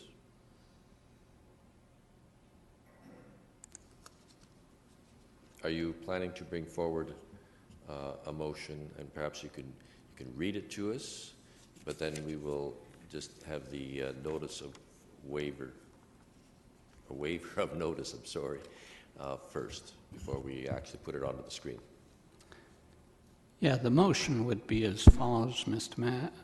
Whereas this council supports gay athletes and opposes discriminatory laws in Russia that impact gays at the Winter Olympics, and whereas that support takes the form of flying the rainbow flag in front of City Hall, and whereas other cities are flying the rainbow flag in support of Canada's gay athletes, be it resolved that Council approves an exception to existing protocol affecting flags in front of City Hall by allowing the rainbow flag to fly for the duration of the Winter Olympics, and be it also resolved that our protocol involving flags being flown at City Hall be reviewed. Okay. That's just the reading out of the motion. I'm not even going to ask for a seconder because it needs to have I'm not asking for a seconder because it needs to have a waiver of notice first. And so the waiver of the notice is by Councillor Etherington, second on the waiver by Councillor Dan Glenn Graham. Those in favour of the waiver of notice? Opposed? And the chair is opposed. That was a vote of, there were 4 opposed. Pardon me? Yeah, the 7, and it needed 8 in order to carry. So if someone wishes to bring forward an alternate motion, we would go through that same process. And when I say that, it would be something similar to what Councillor Davey had said. Councillor Urbanovich. Well, maybe I'll just ask the question first. Earlier this year, we made a waiver to our street banner policy.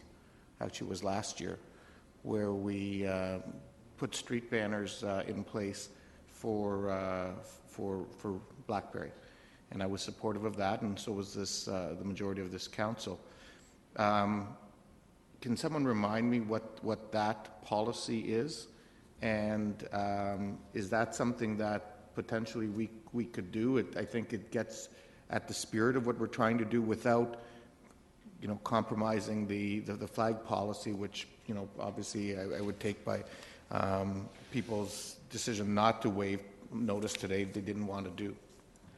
My recollection was, and I'm going to be looking to staff to have some assistance here, was that it was the commercial, that was a private corporation that was asking for banners to be placed on the light standards.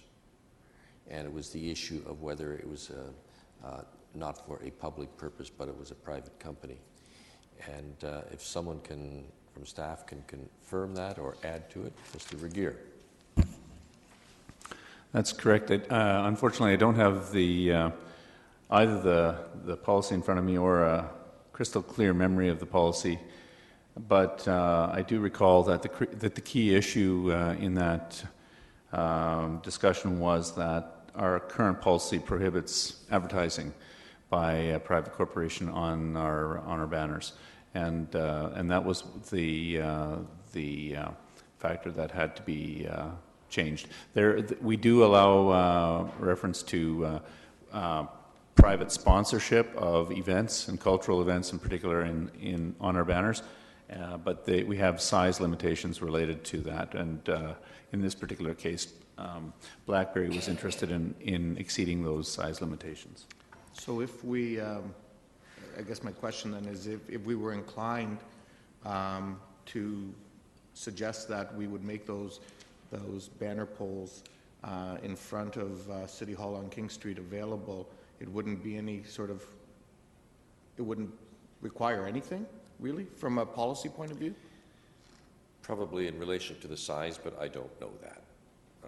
Just in reference to what... Right, but I mean, I know from going to Toronto and stuff like that, I mean, they've got, in other cities, they've got pride, rainbow-colored banners, so I would think that they're readily available in the marketplace. I can't speak to that, but we'll just hold that in abeyance for a moment. Councillor Galloway-Seelock. No, I was just going to say, I don't know who we're trying to please here, because we have a perfectly acceptable solution to the Tri-Pride community is saying we have a perfectly acceptable solution. So why are we sitting here tonight trying to come up with all these different things?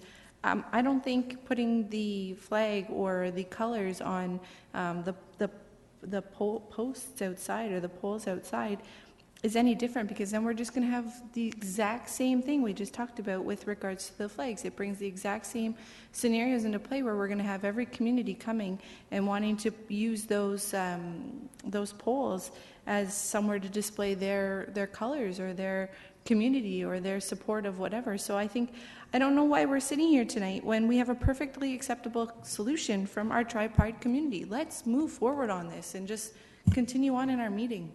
I wasn't done yet. All right.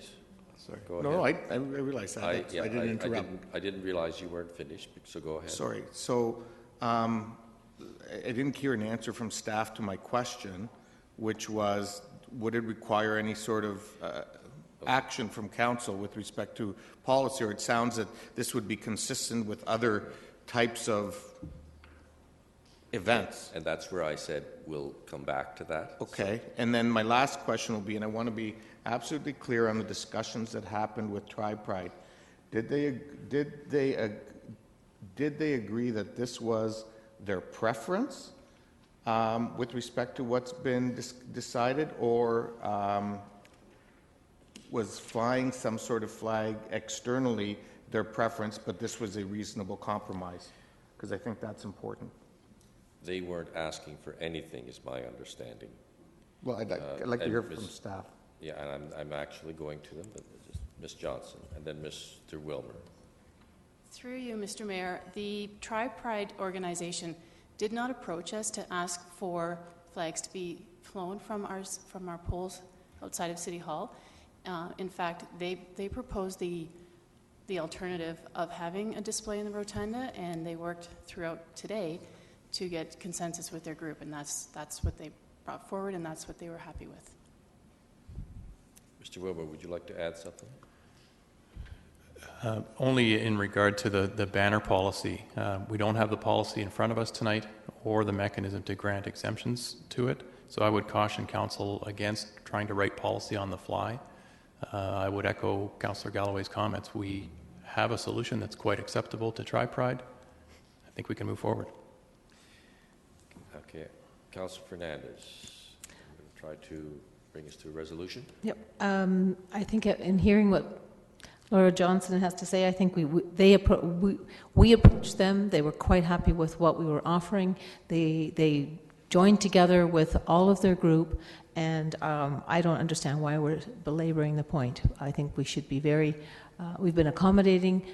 We've worked together with them, and I think that's all we need to do. I mean, if we want to be one step further, then let's stand in solidarity for the fact that we don't support Russia's discrimination of gays. I think that's a stronger statement than any of this other discussion.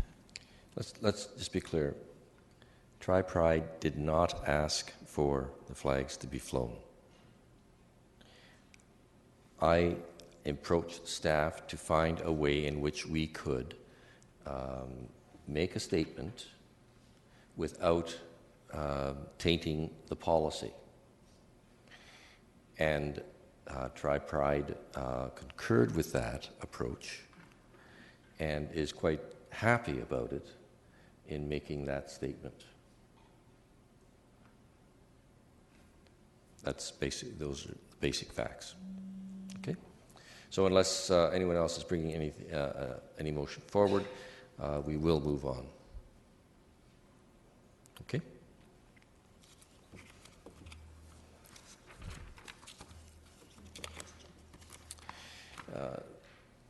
Councillor Gazzola, on another matter. Yes, another matter. All good.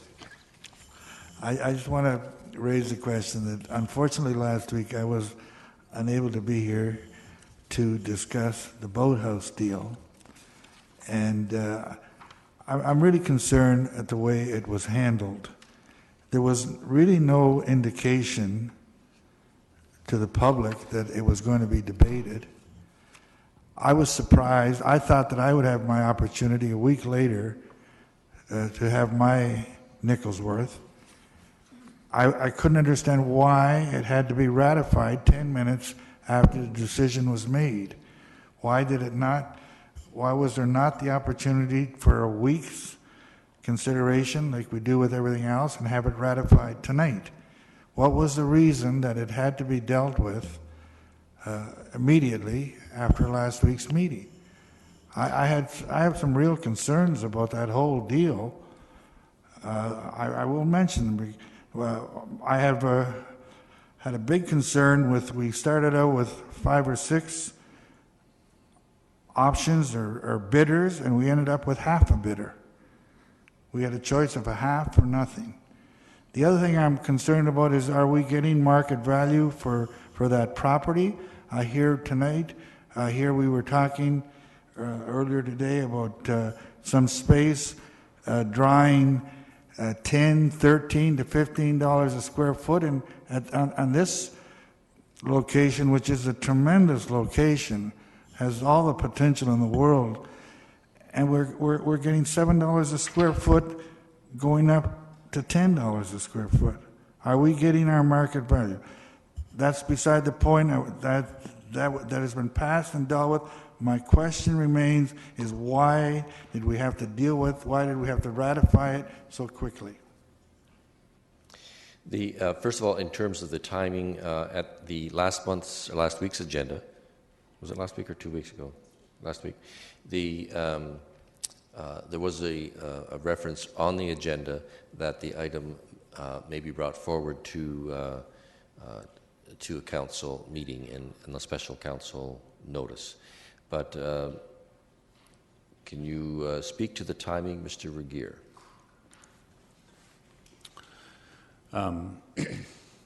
The issue I could summarize is the urgency related to getting the work done for the summer season. The peak season for that business is definitely June, July, August, and we had gone through an extensive RFP process, numerous conversations with council, an extended negotiation process in which we met all of the criteria which we had established for the business, and it was felt last week as we concluded the negotiations, or 2 weeks ago as we concluded the negotiations, that it was incumbent upon us to move as quickly as possible to close the arrangements so that we could proceed with the finalization of the plans and the commencement of construction, so as to optimize the summer months of the patio season. That's as really as the extent of it.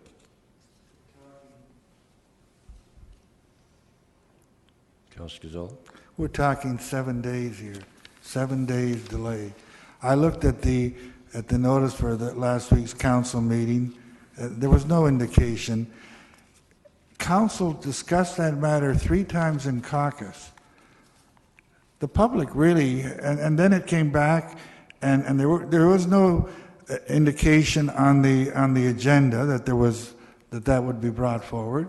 I think the public had a right to, before council took a final vote, to have a bit of a say. So, and this, I asked some of my colleagues around the horseshoe as to this weather argument. Well, I can see when you have to get things done because the weather is getting colder, but a 7-day period when the weather is warmer, whether if it opens on June the 17th or June the 24th, I don't think there's that much difference. Okay, I have 2 other speakers. Is it on this same subject? Yours is? Councillor Etherington. This is not on the... We have dealt with this as council.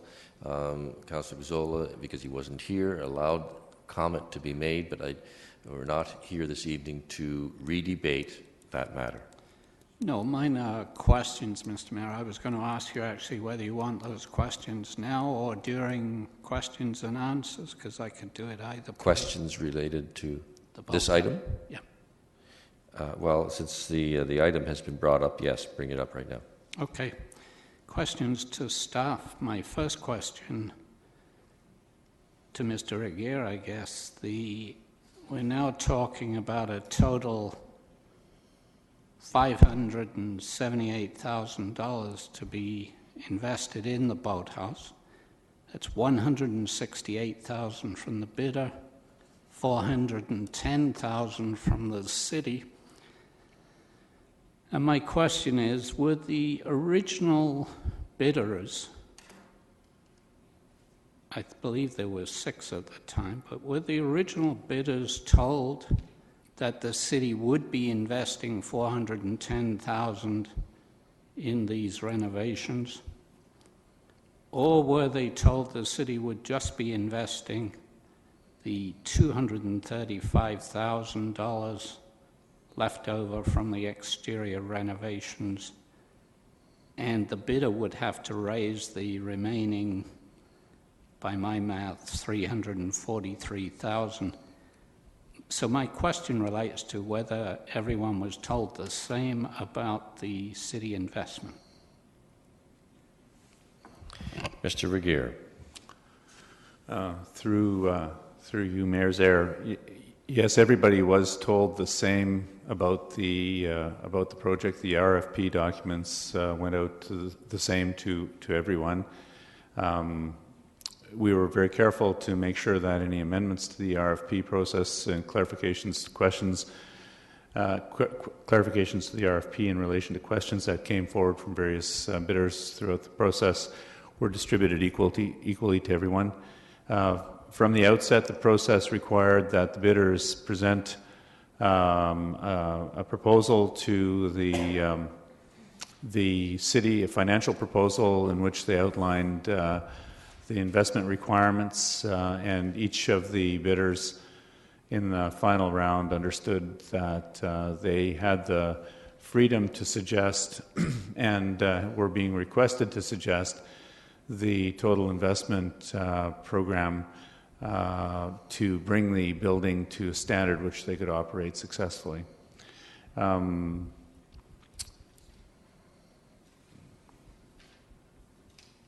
So I think... Okay. Yep. Sorry, I thought you were going to say something. Mr. Aguirre, were each of the bidders told that the city was putting in $410,000? No, none of the bidders were told that the city was putting in $410,000. That figure was derived as a result of a detailed negotiation process and as a result of a careful analysis of what the investment requirement for that building was. Well, that's interesting.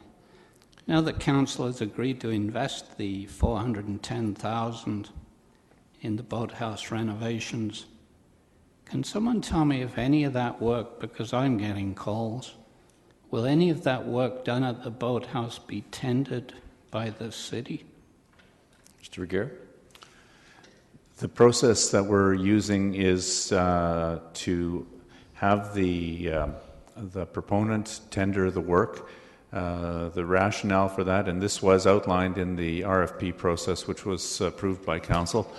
The rationale for that is that if the city were to tender work that was to take place simultaneously with work that was being done by the proponent, by the tenant, that chances for complications, delays, errors, and duplication of cost were significant.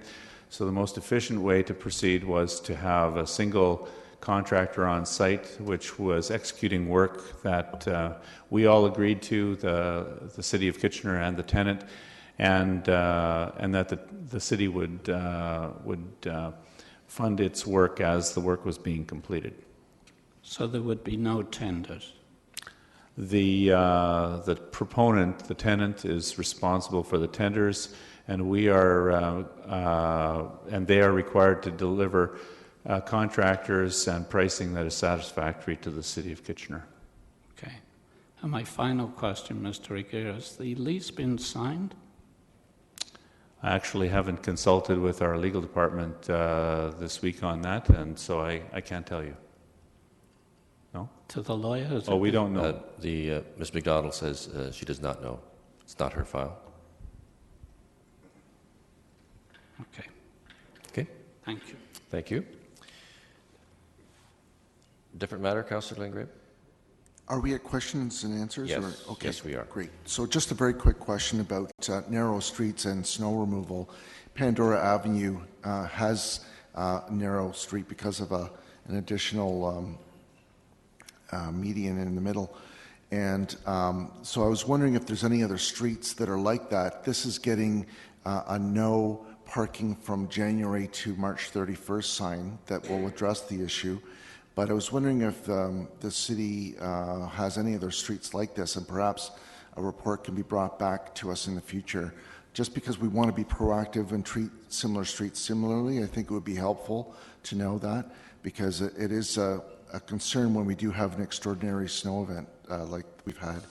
We should be proactive in this kind of thing. So if that could be brought back, there's no rush on it. Yeah, I think that would be helpful information, because I was speaking to Mr. Turner about that. I forget what street it was. It wasn't Pandora, but there were some new signs that went out, and there were somewhere I think were put up in Erin, so that was Hillbrook. So that so it would be helpful to have all council in tune with all of those streets. Okay, another matter, Councillor Yanetsky. Yes, thank you. Similar to Councillor Dan Van Graham's on the snow removal issue, I've received some calls and emails regard to the high snowbanks people have created just by shoveling the driveways and sidewalks, and a request that these snowbanks be somehow cut down or removed to some degree, only because when you're trying to exit from your driveway, you can't see vehicles coming or going or pedestrians. And as I would gather, that's not city policy, but I'm just looking for a confirmation from staff on that it's really the responsibility of the property owner, or the city does have some obligation to maybe work with property owners and help them out. I'm going to have Ms. Houston speak to that, but I would suggest that by the time we would get through 5% of the streets, spring will have been here. Ms. Houston, do you... Oh, the word councillor going out and doing it, yes. Ms. Houston. I don't believe we do have a policy to go out and do cutting back of snowbanks unless it was something that was a traffic hazard on turning corners or that kind of thing. We would do that. And as you know, we also do snow loading in the downtown to get rid of excess banks and that kind of thing. But in the regular neighborhoods, that's not something we would typically do. It is an issue, though, this year. There's no question about it. All of the, I don't think you can go down any street that you see someone driving out or backing out very, very cautiously because of the snowbanks. And so the advice to people is to be very cautious. Councillor Singh. Thank you, Mr. Mayor. And similar to our snow clearing policy, over the number of years, I've had some complaints, but this year, obviously with so much extra snowfall, it's been compounded. This is to do with our snow clearing policy around cul-de-sacs. Currently, I think we do not go around the circle. We contract that out. And I have frequent, residents calling, and I'm not sure if the other councillors have had the same issue, where either they're not satisfied of, our snow clearing crew being on the street but then turning around, or where the contractors generally go out, but it's not done promptly. It's a far lengthy delay. Can you speak to that policy a little bit more, Ms. Houston?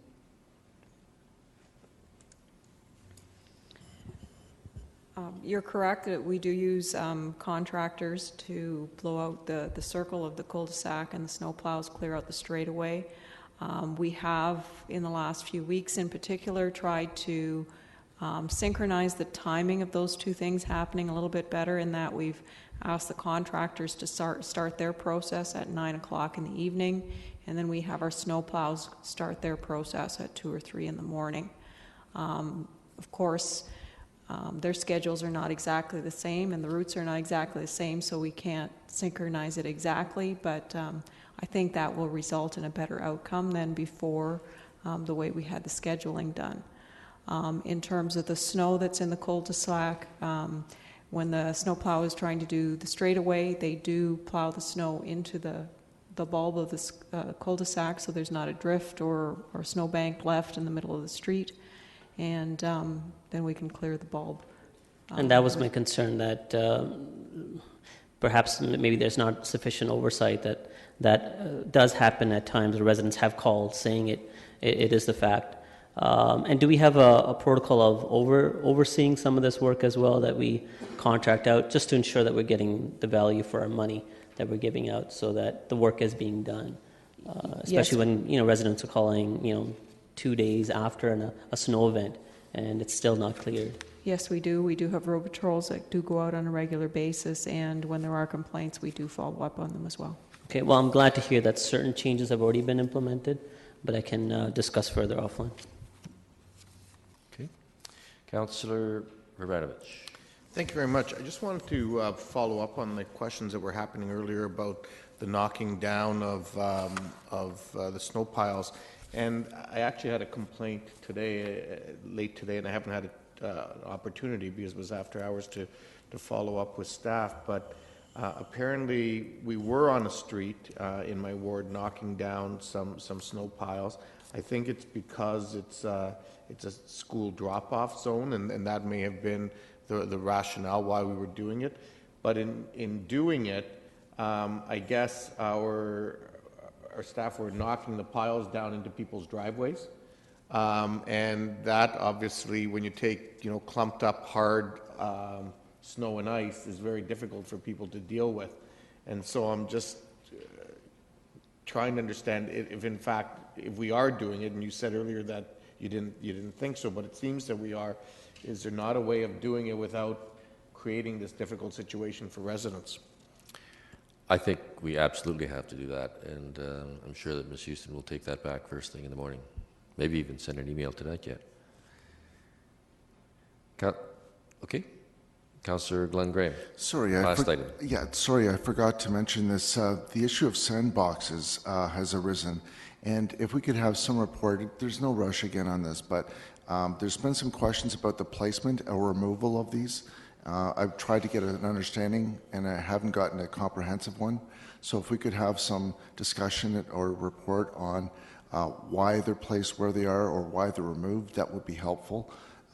There might be an opportunity to rebalance them, but certainly, again, it might be too late for this season. It's not a big deal, but if we could just have something at some point coming forward. Thank you. Okay. The assignment for this coming week and the next few weeks is pray for spring and warm weather. All right.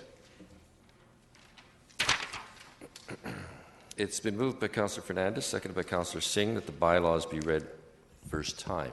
There are no additional bylaws, so those in favour? Opposed? That's carried. It's been moved by Councillor Yunetsky that Council resolve itself into the Committee of the Whole. All in favour? Opposed? That's carried. Councillor Yunetsky, you want to press your button, please? Okay. Yes, thank you very much, Mr. Mayor. I'm looking for a mover for the second reading. Councillor Kelly Gallery-Zelak. All those in favour? Moved. Carried. The first item of tenders has already been dealt with. The second item pertaining to the appointment of the Kitchener. I'm sorry, who that? Okay, Councillor Vrbanovich. Any discussion?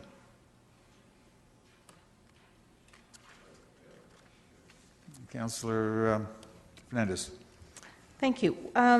In reviewing the report, and certainly I'm not challenging another appointment to the public board, but we've definitely, and it makes note of this in the report, that several vacancies have occurred, and I'm wondering if there's some situation or circumstances that is creating this around people who are saying that they're committed to coming, and I believe I advocated for this person to sit on the board, so I'm kind of curious as what's transpiring here. Maybe somebody can help me out. Councillor Gallery-Zelak. This one just happened to be an anomaly, a family situation that I'm not going to go into any further. No. And several appointments. I think one of the things, I don't think there's been several over the term, but you have to remember that these volunteers are in for a 4-year term. And so I think that may lead to, you might see a few more than you would if it's just a 1-year or a 2-year. These appointments usually are made for 4 years. So that one is purely just an anomaly. But I think we've only had maybe 3 over the course of, 2 or 3 over the course of this 4-year term. Okay, and I can appreciate that a 4-year term, there's lots of things can happen. But just on that point, the Environmental Committee has lost a number of members. I know Heritage struggles to keep its membership and to have enough attendees at the meeting for quorum. And I've spoken to this before with some staff at Clerks when we've been setting agendas. Maybe there is something that we need to be advertising or making clear to our volunteers that when you sign up, and of course we can't predict family situations or circumstances with jobs and things like that, but that sitting on an advisory committee is, we're so thrilled to have these volunteers. We know that it's a time commitment, but the time commitment doesn't always just stay with the 2 hours once a month, but sometimes some committees have higher expectations or other agenda things, like subcommittees we're seeing in cycling, we're seeing that in advisory, we're seeing that in heritage. So maybe we need to be a little bit more clear to our volunteers about the time commitment, so that when they come into sending their applications for advisory committees, that they have a better understanding of what that commitment is. Thank you. Any further questions? All those in favor of the report? Anybody opposed? Carried. Mr. Clerk, is there any other items that you want to push forward? Yes, through your chair. There's one additional report to be added this time. It is Report FCS 14031, and it's related to a memorandum of settlement with the IATSE Local 357, and a copy of the report has been circulated to all members of council. Thank you. Council has the report in front of them. Do I have a mover? Councillor Galloway-Zelock. Any discussions? Councillor Gazzola. Is this an agreement that's been reached? Can we quote what, Anybody answer that question? Can we quote what the agreement is? Mr. Wilmer? I'm advised by Mr. Soy that the IATSE union did ratify the agreement yesterday, and that the terms are and conditions are as previously communicated to council. Does that mean we don't want to tell? It's a public issue, is it not? I don't want to ask something, it's not, but it's a public issue.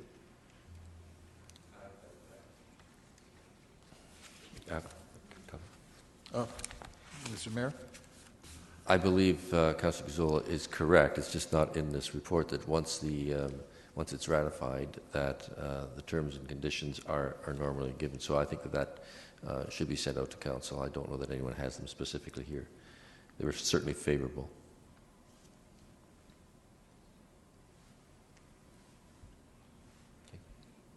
Anything further? Okay, I call for the a motion for, yeah, we do have a motion to call for the vote for the this additional item. All those in favor? Opposed? One opposed. I asked for a mover for the committee to... No, hang on. Got two. Oh, you got two more items? Yeah. Oh, I'm sorry, I didn't realize that. Yes, go ahead. Yes, these were two items that I had sent an email to council on Friday and Friday afternoon, which came up as a result of the LUMCO meeting earlier on Friday, and they are time sensitive. You have a separate sheet in front of you related to two motions, and they would both require waiver of notice of motion, and I would so move. Okay, so we have a motion here for the waiving of the notice of motion. It's in committee of the whole, so it just needs the one. So. Yeah. So moved by the mayor. Any discussions? All those in favor? Opposed? Carried. Now, if I could bring them forward, I'll speak to them both at the same time. Both of these items, as I say, were brought forward at the LUMCO meeting on Friday. They are consistent with the Association of Municipalities of Ontario's position and advocacy with the province, and are concerned, in fact, that they received notice just in the last few days and weeks that this could be brought forward in the legislature very quickly, or included in some omnibus bill. And I will read them very quickly because they're very short. That the City of Kitchener endorse a petition taken by AMO in opposition to the proposed Bill 69, which is Prompt Payment Act, being an act respecting payments made under contracts and subcontracts in the construction industry. And further, the copies of this resolution be circulated to the leaders of all three parties in the Ontario Legislature, the Minister of Finance, Minister of Municipal Affairs and Housing, and all local area MPPs and Association of Municipalities of Ontario. And this act relates to early payment and would put municipalities in a potential situation of paying for work that in fact has not yet been done. And so that is the first item, and I'll read the second one, and then perhaps through you, Mr. Chair, have Leslie McDonald comment on both of them. Okay. The second one was that whereas a private member's resolution was introduced, which calls for the Government of Ontario to implement comprehensive reform to joint and several liability by June 2014, and whereas debate on this motion is scheduled for February 27, and feedback has been requested from municipal councils no later than February the 14th, which is this week. Therefore, be it resolved that the City of Kitchener endorse the position taken by the Association of Municipalities of Ontario in support of the private member's resolution regarding joint and several liability. And then the last is simply the appropriate copies being sent.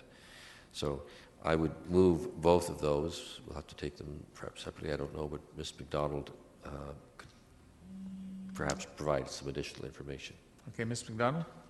Yes, if I may, I can provide you with the following information. Bill 69, which is the Prompt Payment Act, as His Worship has indicated, is not supported by AMO for a number of reasons. And one of them is, as His Worship has alluded to, is the fact that they expect municipalities to pay for work, in some cases prior to the work actually being provided and or the item being provided to the municipality. And that could put the municipality at risk. There's a number of other concerns as well. It affects the municipality's ability to negotiate a more suitable payment arrangement.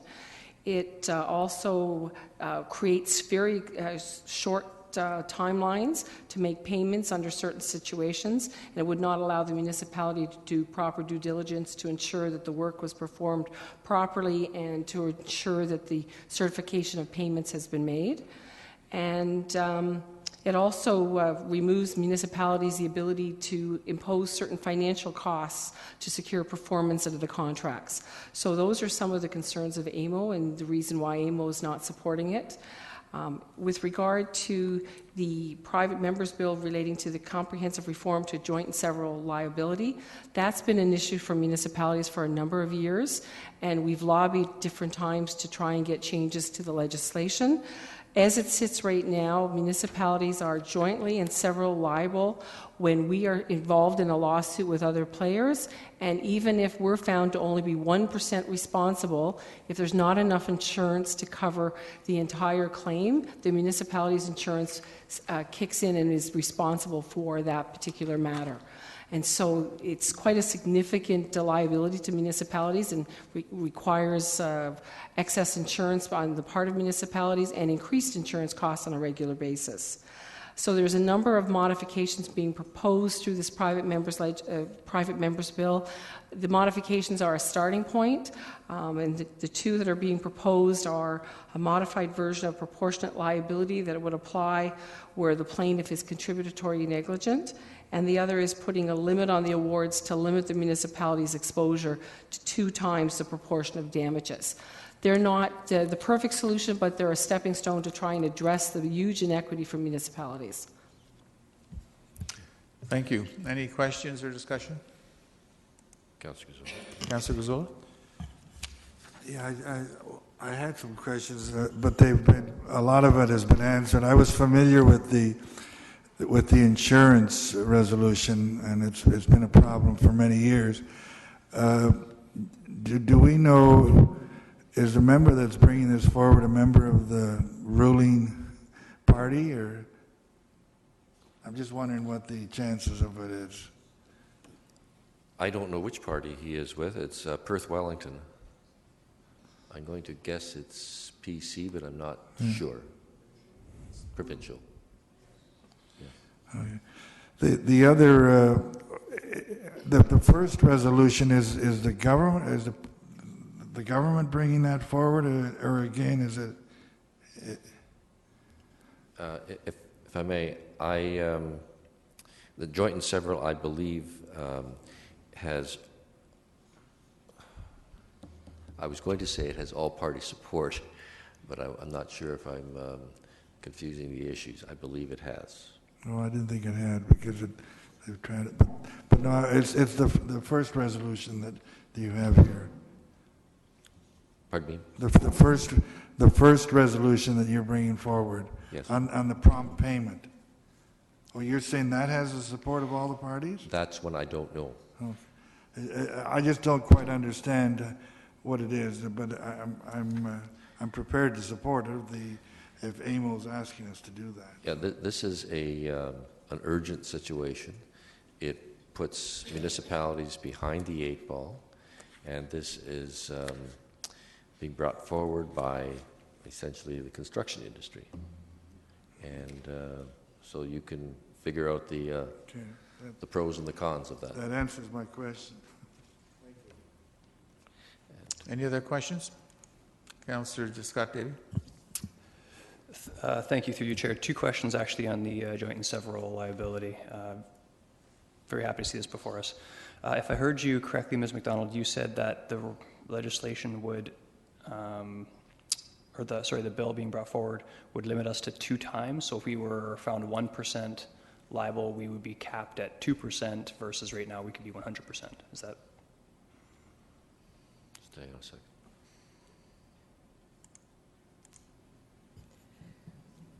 At this point, they're looking for comprehensive review, and that is one of the proposals. I would assume that would be how the formula was worked out, but I would expect in any legislation they would actually detail in specific wording as to that formula. Okay, good. And my last question, does the province have supreme authority to change this, or would this possibly be for appeal to a higher court? If they're doing it through legislation, the province has the ability to change the municipal act to put whatever provisions in it that it wishes. Obviously, someone could challenge that, but at the end of the day, the municipalities are dictated by the province through that legislation. Okay, thank you. Any further questions or discussions? Councillor Verbanovich?